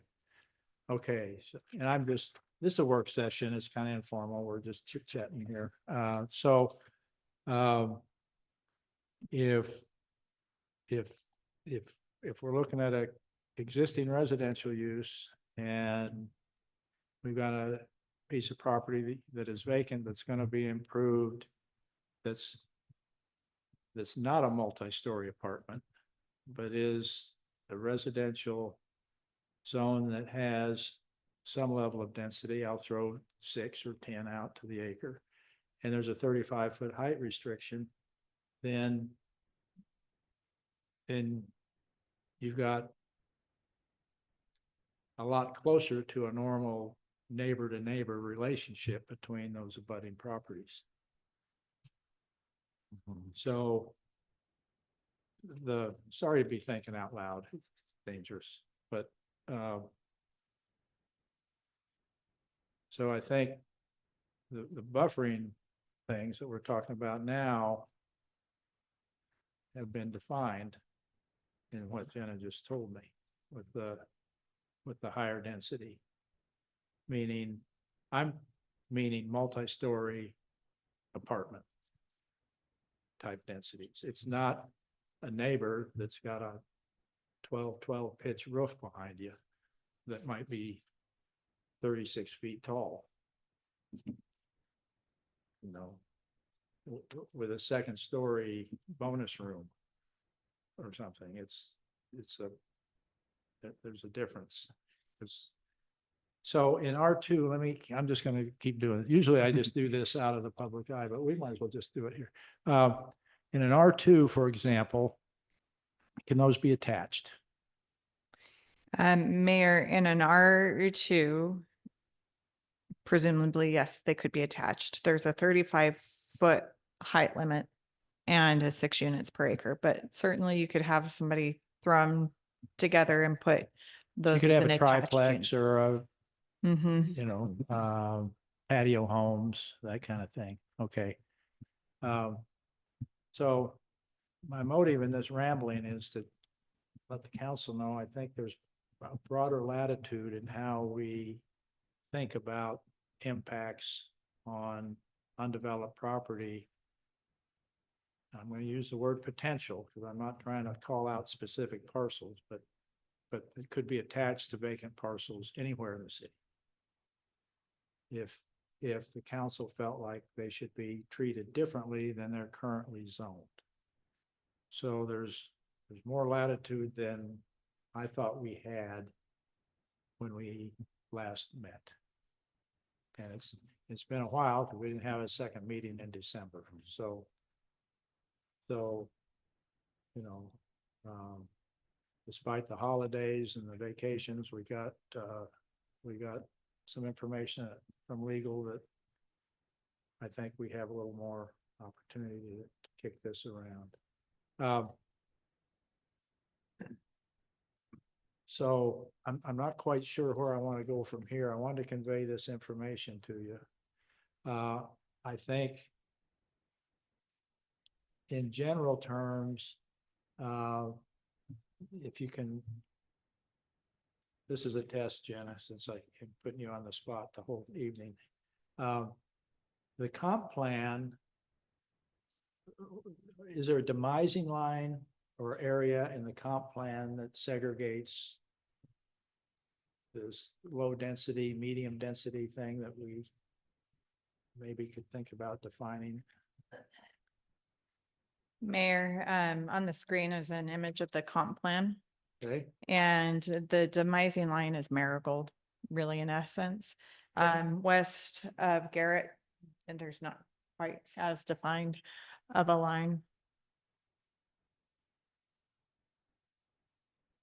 Again, I think I would like to just remind everybody that I think a lot of the discussion may perhaps be focused in this area, but there is quite a bit of the R3 that is in the eastern section of town, which does have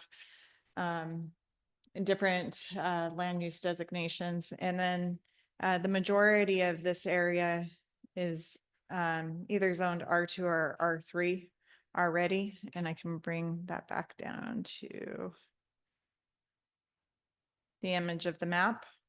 Or if it's easier, we can look at the Ada County assessors and zoom out. And so again, this is the R3. Get the computer. And then the R2. And then along the lines of the mayor's questioning, R2 is 35 feet and 6 units per acre. And then R3 currently does not have a height cap. And it's 35 units per acre. And then right now, as penciled in to this draft ordinance, R3L, should the council move forward with that designation, would have the same height limitation as R2. And it was discussed very briefly or suggested perhaps penciling in at 25 units per acre.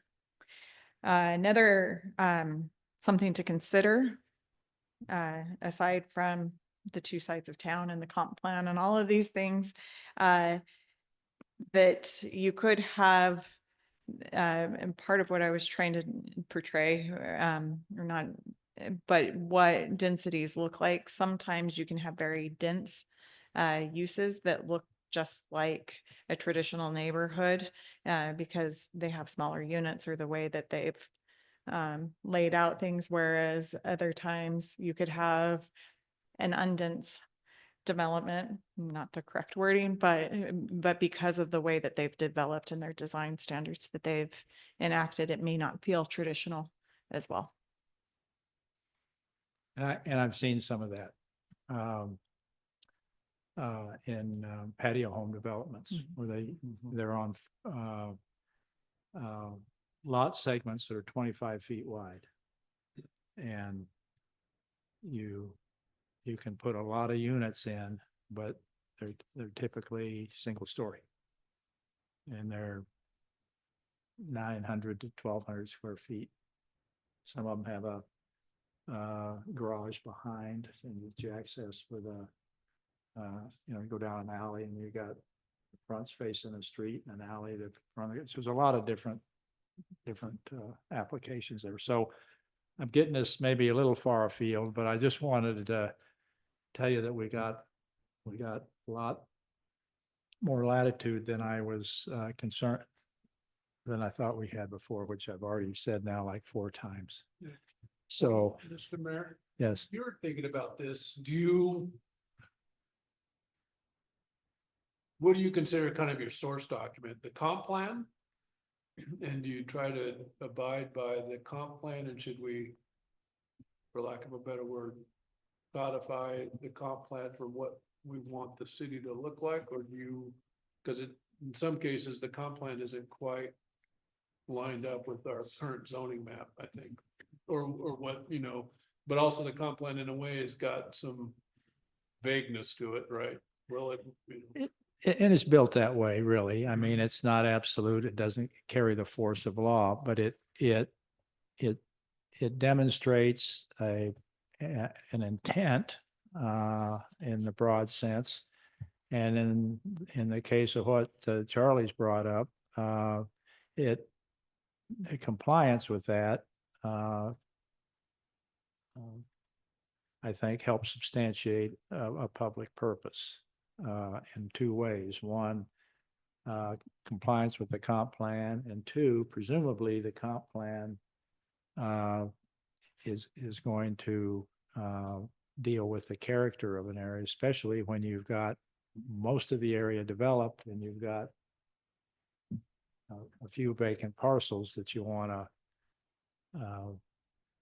that your intent is to fit in with something now that wasn't contemplated maybe in 2006. The guts of our comp plan are 18 years old. right. So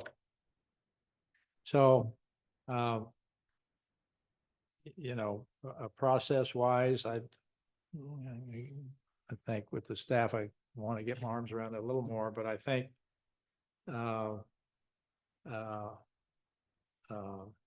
go down the R3L, if I was waving a wand, it would be no more than 15 units to the acre. And the height restriction of the 35 feet. There may be areas that if I could wave a wand, I'd think would be R2 as it currently exists in our code fits best. If that requires some another look at the comp plan, we can change the comp plan. That's another process.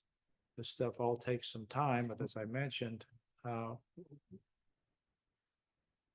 silver lining at the moment in regards to this conversation is we don't have capacity to deal with a multifamily project in any of these areas west of Glenwood right now. We can't serve it. Colin can't issue a can serve letter for the sewer. We don't have any sewer for it. So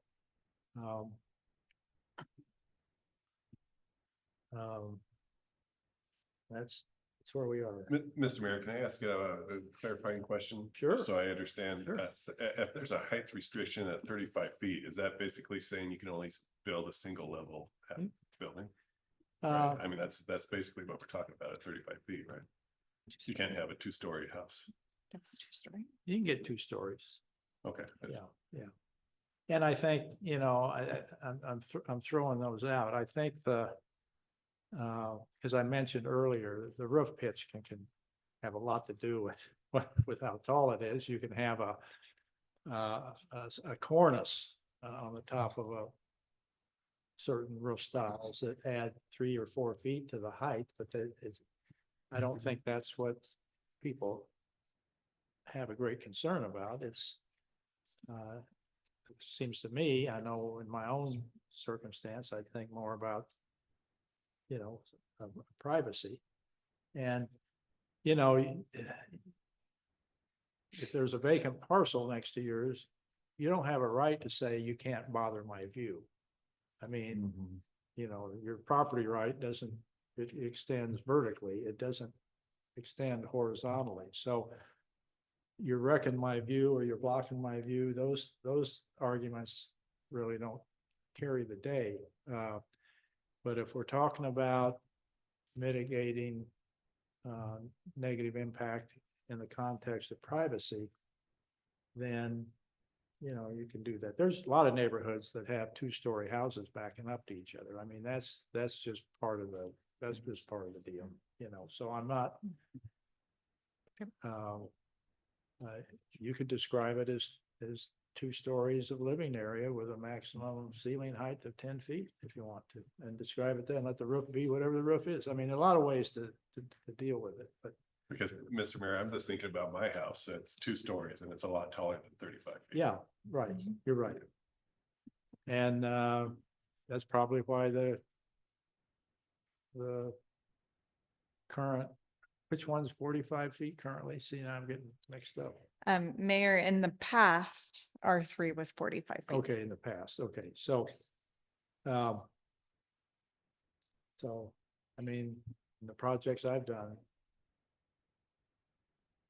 35 feet, but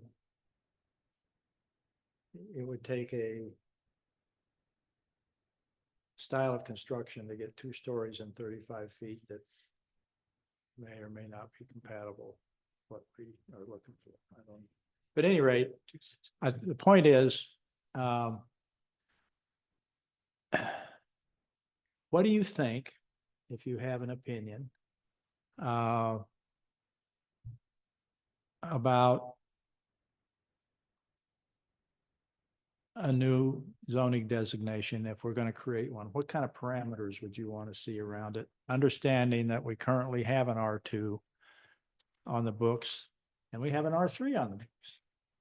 So if you're wanting to come up with something that softens the current R3 criteria in the form of a new zone, or something that at the same time expands perhaps what an R2 zone would look like, what is it?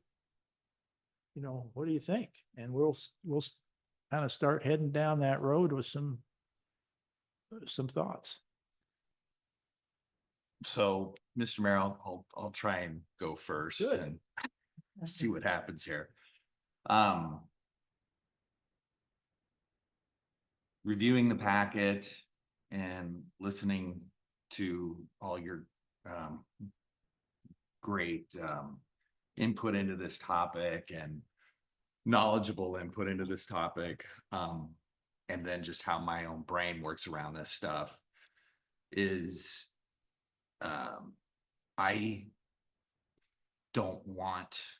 would not prefer to create a new zoning code.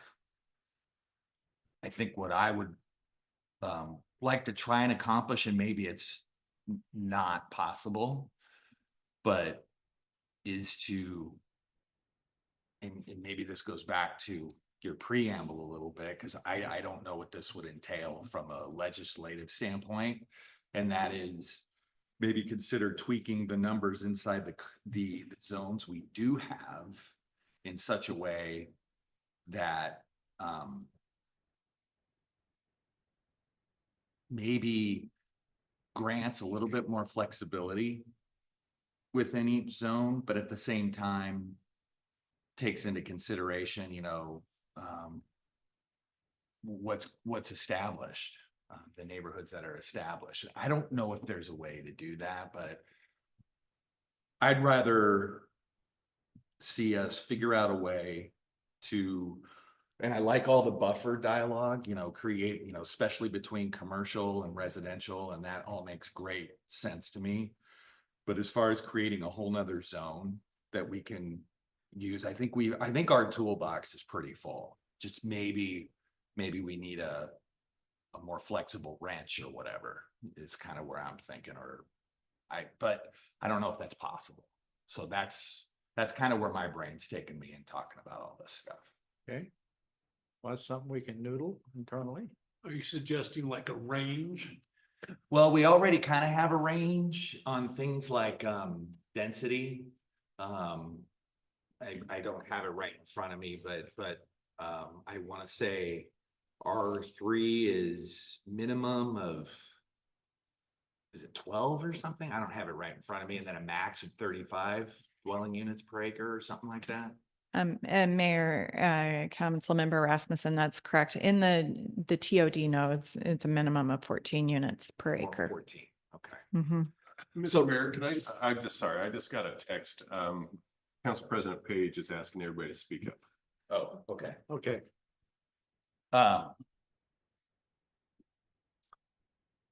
So yeah, where there are ranges, I mean, are the numbers right going forward?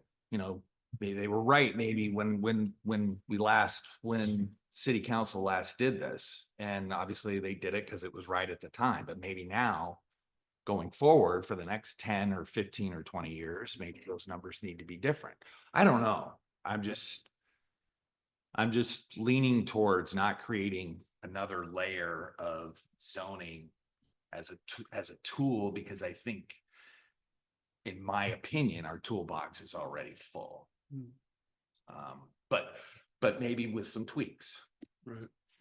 So I think that's a good idea as long as you can limit your ranges. So for instance, the area south of Marigold there, right, that Jenna's pointing to, I would say 35 units an acre is inappropriate for that neighborhood and doesn't fit the public purpose, but 14 units an acre, if the range is low to, you know, to high, would. And so that's right, I guess. Based on what Kent's saying is, can you limit an application to say, well, even though R3 is 14 to 35 in this particular area because of the public purpose and the makeup of the neighborhood, we're only going to allow you to do 14, the lower end of that. If not, then I think having the R3L designation might be appropriate if we can't do what Kent is saying. And Mayor, would it be of any use in the members of the council, would it be of any use to actually look at neighborhoods and specific?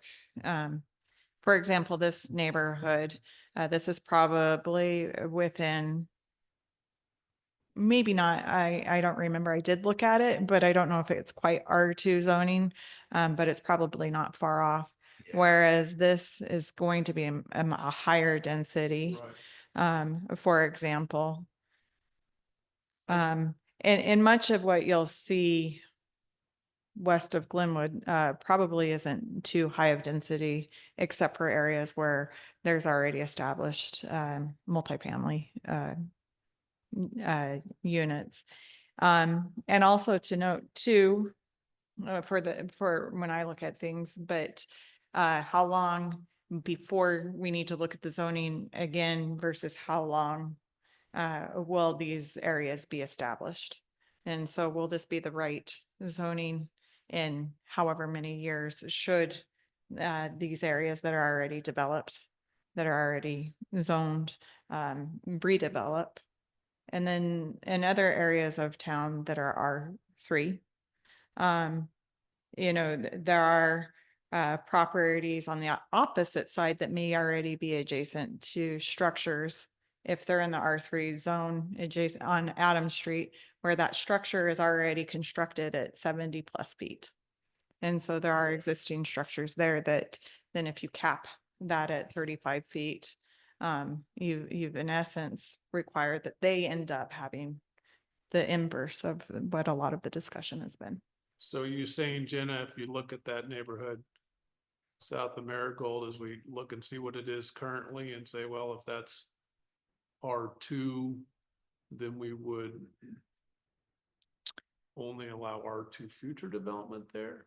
Mayor, Council Member Jacobs, that this is correct? actually R3, R3. whereas then the R2 is this area Oh, the blue. that surrounds it. So that And then this neighborhood, is C2. if that neighborhood, if you counted it as a 14. It's zoned R3, but what is the current makeup? I guess is more of my question. Is it that dense? Mayor, Councilmember Jacobs, I did look at it and I don't remember kind of the exact estimation in my mind. It was not anywhere near 35 units per acre. And I don't remember if it was over. I wasn't looking at it in the context of an R2.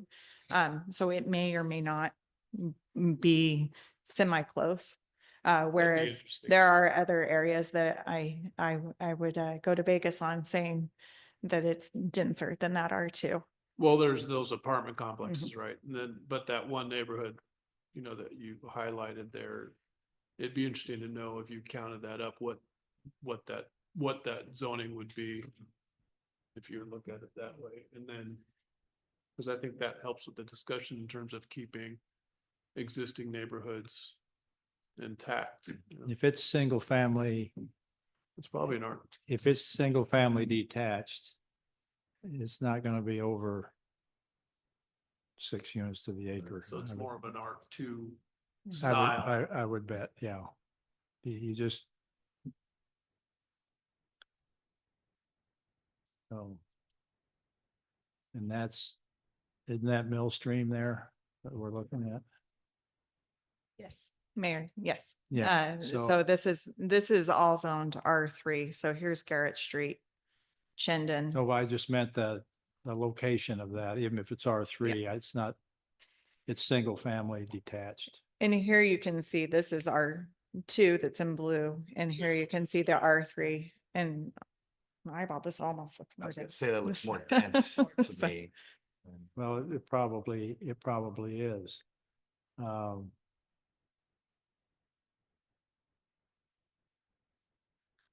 Mr. Mayor. Uh-huh. So you asked if we have an opinion, and of course I do. And my first observation, comment, and suggestion is I do think that there's benefit to creating definitions of low, medium, and high density. And I think in doing that, we may find a way to govern some of the concerns, right? Um, secondly, I get real, the comp plan, as you described it, it describes the character, and that's very subjective. And to your point, I think that's on purpose. We have code and we have a comp plan. So there's a vision and then we have code. And we've gone through this over and over from the dais here is when we make decisions, it has to be based on code, not the comp plan. So, that leads me to the next. I really find the step concept interesting. And I don't know, so far I haven't heard that that could be solved with our current zone. That I don't know that if there's something in there. I'm not, but I would say I'm not averse to creating a new zone to provide a tool to provide that option or that governance of development. I'm not averse to that. And I think the reason we're having this conversation is because there's been that need identified. So that, you know, that's my opinion. I don't think, and I haven't heard anybody say that there's a liability in creating a new zone. Your preference was, we don't have to apply it. We can apply it. It's an option. So if there was a liability to creating a new zone, then I would be very averse to it. But so far, we haven't identified that. And we don't know for sure that we've got anything in any of our code right now in any of the zones defined that would support what I'm interpreting as a desire to create that step function. And I fully anticipate that we'll be we will continue to be faced with that as the city develops over time. That's my opinion. You know, we don't get a lot of applications for industrial properties in this town, but we have an industrial zone on the books designation. So, yes, sure. Address height issue. Uh-huh. That also reduce the density just because of the height. I mean, unless you're gonna have 50 square foot houses, you're gonna address the density by reducing the height. You're also gonna eliminate the need for a lot of buffers, because if you're going 25 feet, it's like a 2-story house. And so you're not, that's gonna take that out of the realm as well. So I'm just kind of lost in. The answer's a math question. I think the answer is yes. Yeah, yeah. Because I think we're focusing more in this discussion. This is just my perception. We haven't said this, but we're thinking more in the context of development that is not a multi-story apartment. So this discussion's been about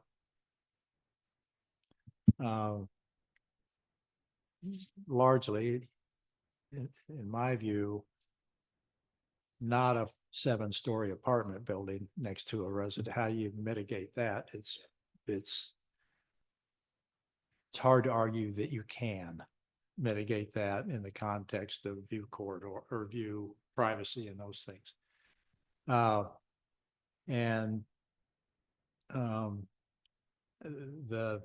current R3 zone could be both. It can be the apartment complex, and it can be 12, or in some sections it has to be 14 units to the acre. It can be little cottages, row houses that are single story. So you know, this is the government, and we can't do anything that's simple. So we gotta, you know, there's the 4 dreaded words in my 19 years as mayor, and that's yeah, but what if? And you have to, you know, you got a lot of those things you gotta think about. But I'm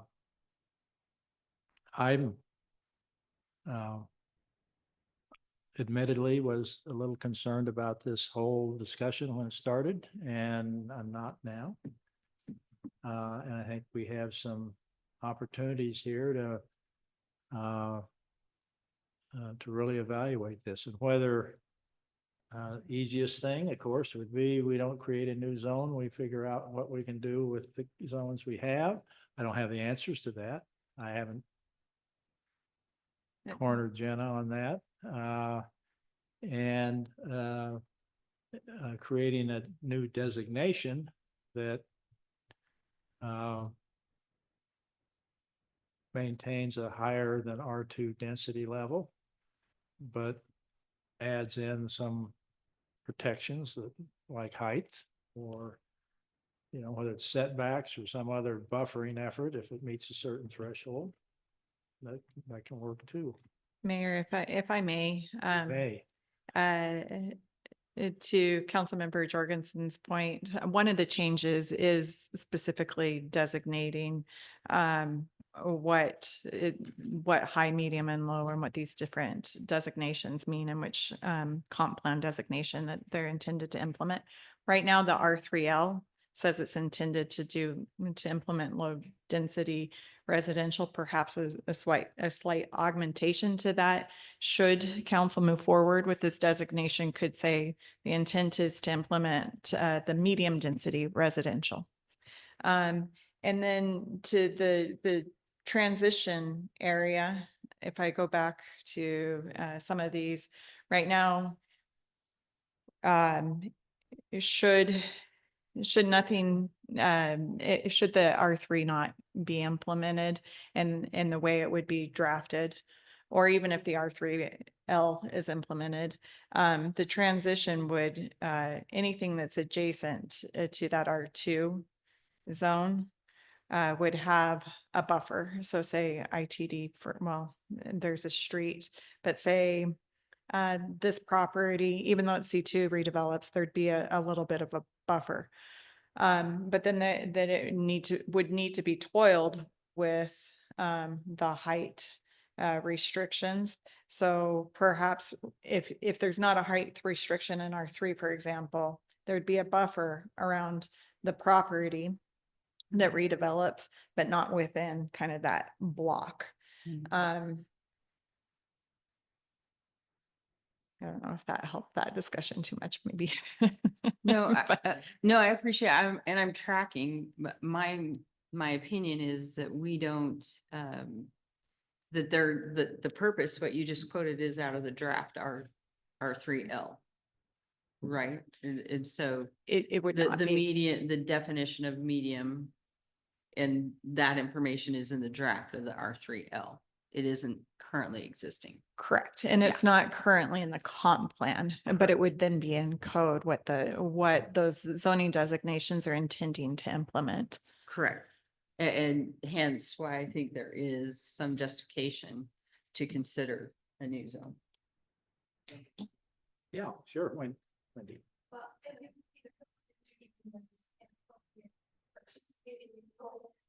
No, this is a work session, and it's not like I got 40 people out here that all want to talk, so. Can we get you on a microphone? Yeah, why don't you come up and we can hear you better. For the record. Thank you for the stepping to the microphone. I realize that's inconvenient, but I cannot hear otherwise. Okay, Thank you. And I'm Wendy Carver Herbert, for the record, and I live in Garden City on Atwater Street in the designated area that we're having a lot of discussion about. So this discussion has been very interesting, very productive, and very appreciated, for sure. I think what it does is it raises a couple of questions for me. I think in terms of like the technicalities of sort of this period of time. So as I believe I'm interpreting that the council is contemplating this idea of maybe creating an additional tool of something along the lines of the R3L. And there's still sort of this big question of, you know, how can that be applied without actually applying that zone specifically to existing properties?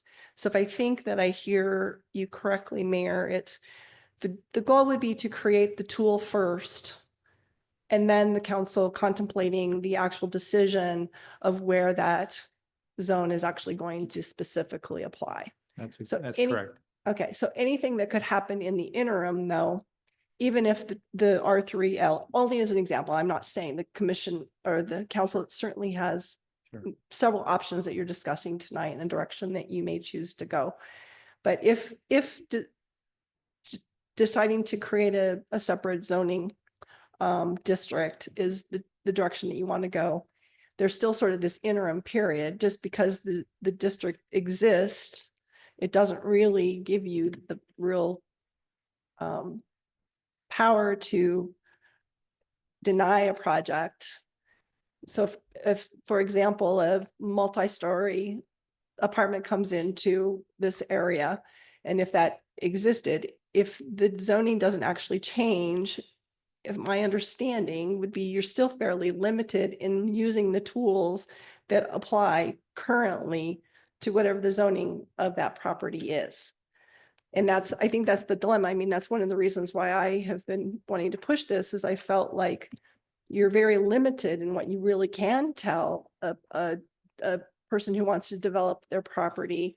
If it's R3 and they're following all of the requirements that R3 zoning allows, you don't really have much latitude beyond that. And if it allows the 30 or 45, or if it allows no height restriction, and it's well within the 35 units per acre, you don't really have a lot of latitude. So my concern is, what do you do in sort of that interim? And are you thinking about trying to maybe run a little bit concurrently so that it can catch up? Because my thought is, you can make these decisions about determining what your tool will be, and that could take the next few months. And then it could take several months after that in terms of how you might apply it. So we could be a year or more down the road. And what do we do in the interim? That was a reasonable explanation of the government process. Yes, I And, understand. I'm not trying to be cute about that. I'm just, we've got to create or modify whatever we're going to do. That has to happen first. And then after that's codified in our code, then it's available to use to apply to specific pieces of property through the statutory process. So what can you do in the interim? I mentioned earlier, with the exception of the area where Boise Bible College is, that property sewer won't drain to the Ruby lift station. And we're going to get an application in the next 2 or 3 weeks, I'm anticipating on that. But the rest of the areas west of Glenwood, again, and we're constrained because we can't issue serve letters. And that would be, if someone comes in and wants to develop any piece of property over here, we're going to have to convey that to them at the very beginning of an inquiry. And unless their project justifies creating the capacity, which is, Colin, it'd have to be at least a couple of $1 million, probably more than that. Well, it'd be a lot more than that. That regional lift station is going to be a lot more than that. So from a practical perspective, what do we do with that exception at Boise Bible College? What do we do in the interim? We can't do anything anyway. So if we're gonna do this, we got the time to noodle this and if, this is a big if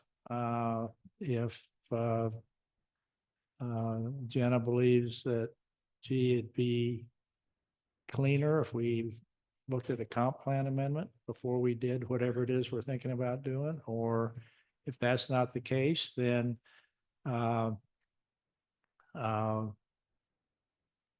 we've got the internal experience to really decide whether don't do anything and tweak something we have, or whether no, tweaking what we have is just the same can of worms as doing something different. So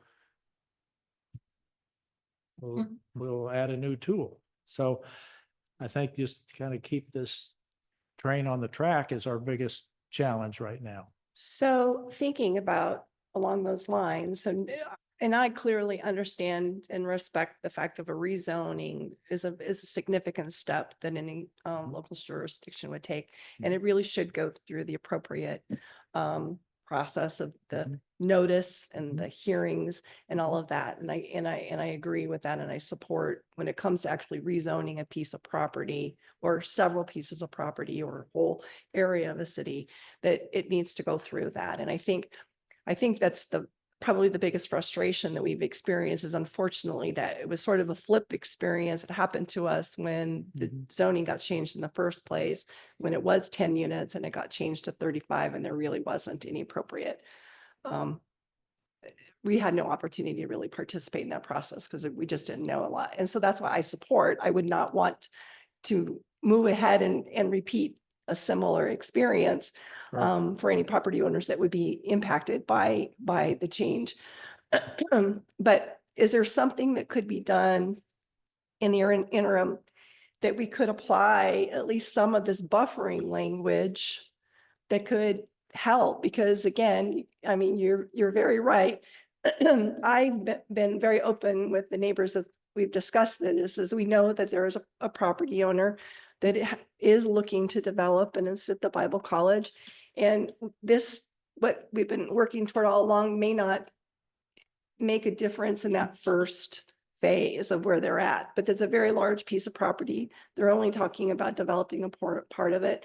And if we could have some of these tools in place as it continues to develop, as well as several other properties, just in our part of the city, I can think of probably about 10 to 15 properties that could potentially be up for consideration, including the some of the agriculturally zoned properties that are about ranging anywhere from 1 to 5 acres that are adjacent to our single family neighborhoods, as well as some R3 property. So I would like to have these in place. So if anybody ever had an idea that they wanted to try to develop those at a higher density, that these tools would be in place. But could there be something where the buffer language, some of the things that being talked about, that could help, because we have an existing R2 zoned neighborhood that is adjacent to what is the potentially proposal of a multi-story, multi-family development. And yet there's really nothing right now in our code that's really can require that buffering, is there? Thank you, Wendy, and Mayor and members of the council. There's a couple of things that came up there. So legally, the legal answer is whatever the zoning is, whatever the rules are that are in place at the time is what the city has to utilize. However, there are tierings of what could occur. So if this ordinance were to pass in 2 months, whatever comes in, for example, say the council moves forward with that transition, there would be, regardless of what the other zoning is, there'd be that transition buffering adjacent to the R2 or R3L, should you move forward with that, whatever it's called. It doesn't need to be called R3L either, if you move forward. While rezoning occurs, and say you're a property that's concerned about that and know that this is the direction, you could rezone your property to create that transition area as well. So you could go, I want to rezone to R2 and apply to the city instead of waiting for the city to rezone and identify those areas. And then just as another note, the R1A zone right now is a 1 unit per acre. And so that's a very low zoning district to redevelop at a higher density. It would have to go through a rezoning process and be found to be compliant with the comprehensive plan. So, thank you. Thank you. Yes. And I appreciate that. And I think but it doesn't mean that it's impossible. We do know, and particularly when it's sandwiched between our 3 zone property and our 2 zone property, it is potential that they could upzone to an R3 zone property at some point in the future, is my understanding. The city isn't obligated to grant to rezone. Right, right. So that scenario would be at the discretion of the city council. Right. So, and that would allow the city council to say no. It would allow the city council to say, we'll go R2, but nothing more. It will allow the city council to do whatever the city council wants in that regard. So the R1A stuff is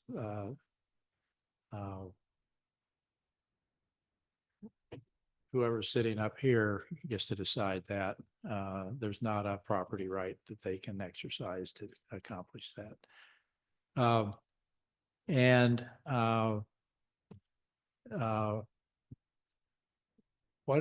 What conditions are appropriate in to satisfy the council's findings on any given project are something that the council has the ability to impose. And so you know, you've sat through these hearings, you hear some of those discussions. So I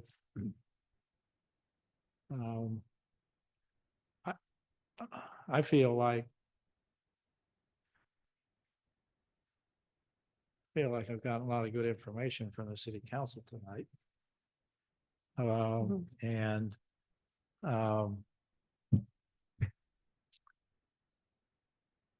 I think as we can muster it internally with the other things that are going on, we just keep narrowing this focus down. And at a minimum, I've heard lower density. At a minimum, I've heard some reasonable way to deal with height. I haven't heard anybody go, gee, I want to see multi-story apartments. Unless somebody said it and I didn't hear it. So I think we've got, as far as as we consider a new tool, I think we've got some parameters we can kind of wrap our arms around now. And I'm not discounting what latitude we have, and whether it's through definitions or what, I don't know, on the tools we have. And I don't know what consequences, positive or negative, we would have in just applying a zone we already have as it is somewhere. I don't know the answer to that. So we've got some things we can kind of take to the next step here. I'm pretty. Mr. Mayor, I think, and correct me if I'm wrong, but I believe what, I'm gonna call you Miss Wendy. The question is there any short-term gap language? Is that kind of what you're, and sitting here kind of processing it, knowing that we likely have an application coming in within 2 to 3 weeks. Yeah. It's highly unlikely that you can get 4 people to agree on what that, I'm not even sure Jenna could draft anything for a short-term kind of gap language. The only other vehicle that I can think of, and Charlie would shoot me for even bringing up the M word, Don't use the M word. would be the and again, I don't think anybody would be, that would be very, very difficult to get legal counsel to buy into that. Yeah, we couldn't we don't have you've got to have a specific justification for that. Mr. Mayor, Yes, to Council Member Jorgensen's thoughts and without using an M word, don't we already have a bit of a safe harbor insofar as the ability to serve? we do. I think the question was in relation to what we expect to be an application on the Boise Bible College property. So the only other thing I'd say is language to kind of help fill the gap. If it has a land use nexus, it has to go through a process. We can't just temporarily do something. To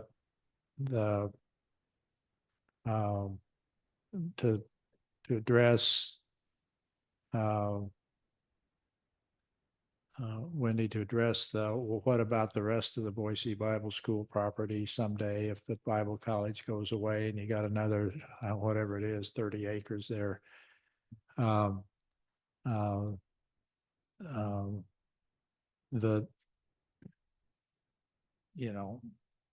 don't expect what we're talking about tonight to take years. I'd like it done before the end of the year.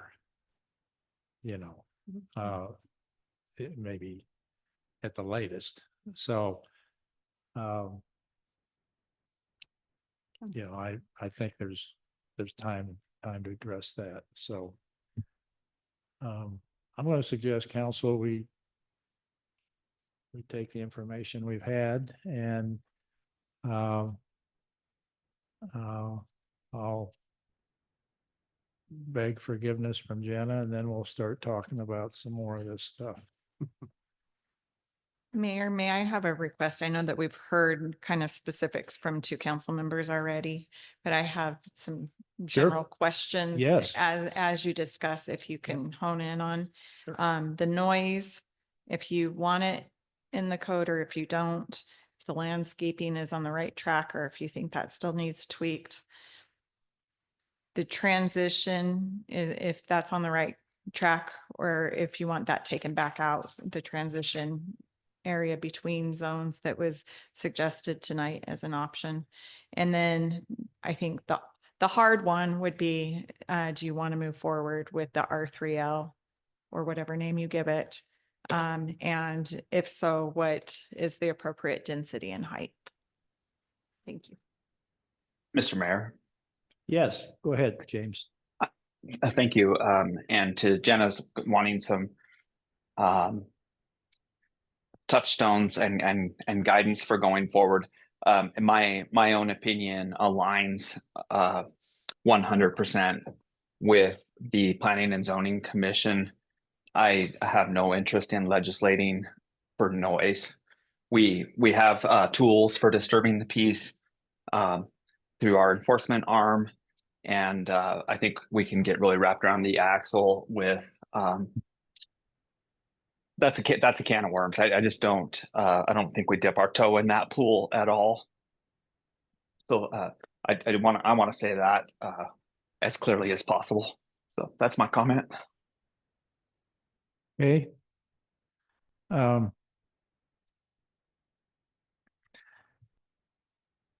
So we talked, my list was landscape, setbacks, stepped height, maximum height,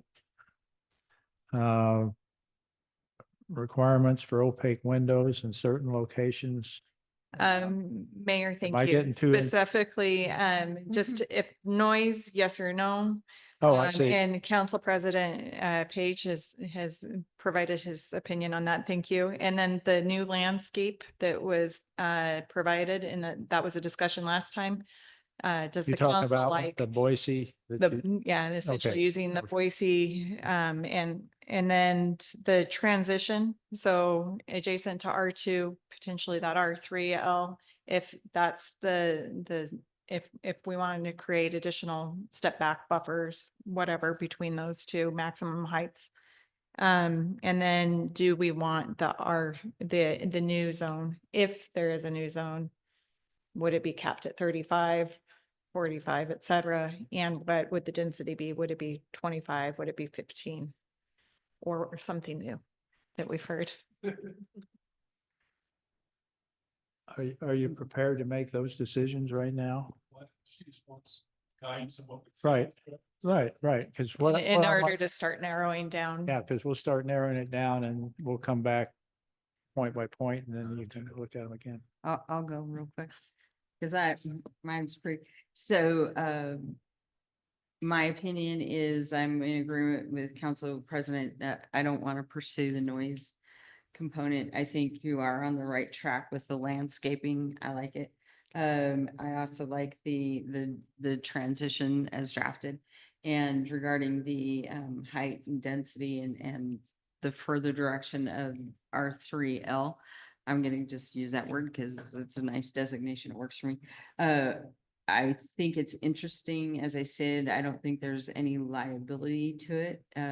But I think that there needs to be some further investigation, to the mayor's point, as to where that gap is between our existing zones and this draft. Specifically density and height.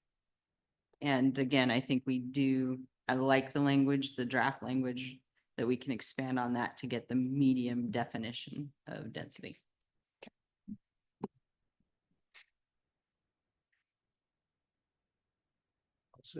I would agree.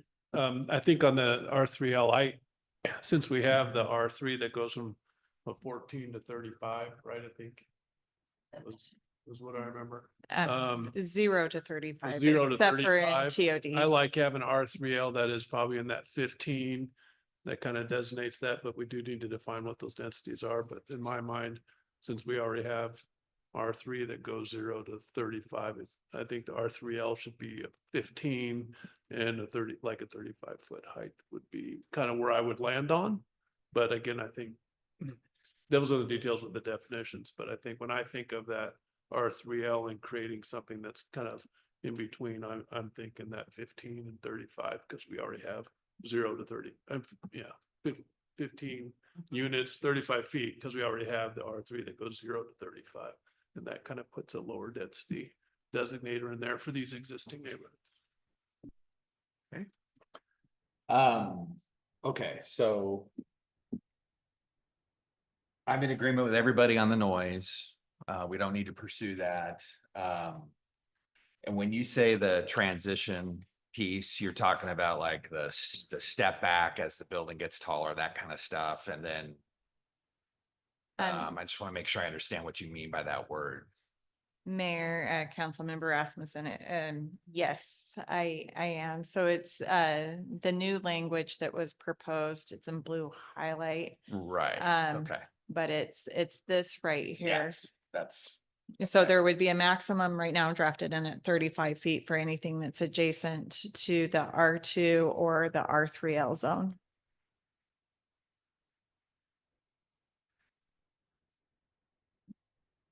So I guess a question on that then, could some of that proposal be applied to, and maybe it's on there, sorry if it is, like, because I'm suggesting that we don't need the R3L. So if some of that transition stuff was baked into the other zones, that's what I would want, because I like this. And then I like the landscape direction. I think that was great. The type A, type B, I think that's very useful. And then on the height and density, I think for this, just again, this is just me thinking about our city and what parts of the city have different characteristics and stuff. I think I said at the last meeting, I'm not a big height limit person, but I think it's okay in this part of the city, but then maybe have some flexibility around density. So, yeah, go ahead and have the height limit, but then maybe let, just a little more density. So it's a general comment. I'm not throwing numbers out, but that's kind of where I'm landing on this. I don't know, does that? Points of clarification, Yes. if I may, Mayor, Councilmember Rasmussen, on the height limit, are you thinking for the R3 zone? That used to be 45 feet, adding that back in, presumably west of Glenwood still. Yes. And then, okay, that answers my question. Yeah, Thank you. No, that's a good clarification.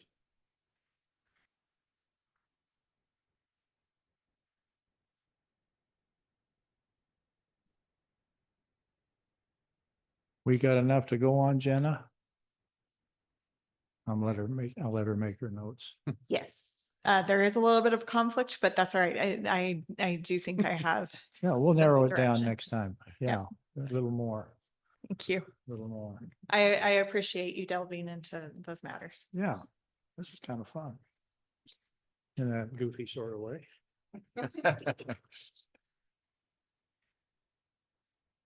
Next step is we're going to incorporate what we just talked about here and bring it back more specifically. And we're going to have an R3L to use that term that incorporates what the council just visited about. And then concurrently, I, in deference to Councilmember Rasmussen, what latitude we might have with what we already have. And I don't know the answer to that. Jenna might know the answer to that, but I'm not going to try to get into that tonight. Okay. So,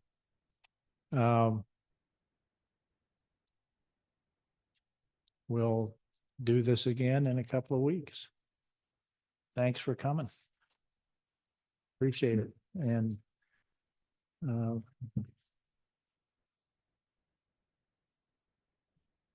your government in action. It's messy. So anyway, with that, council, if there's nothing else, that concludes the business on our agenda for this evening. Don't hear any business. I'll move to adjourn the meeting. A motion and a second to adjourn the meeting. All in favor, say aye. Aye. We stand James. adjourned. James, you didn't change your expression the whole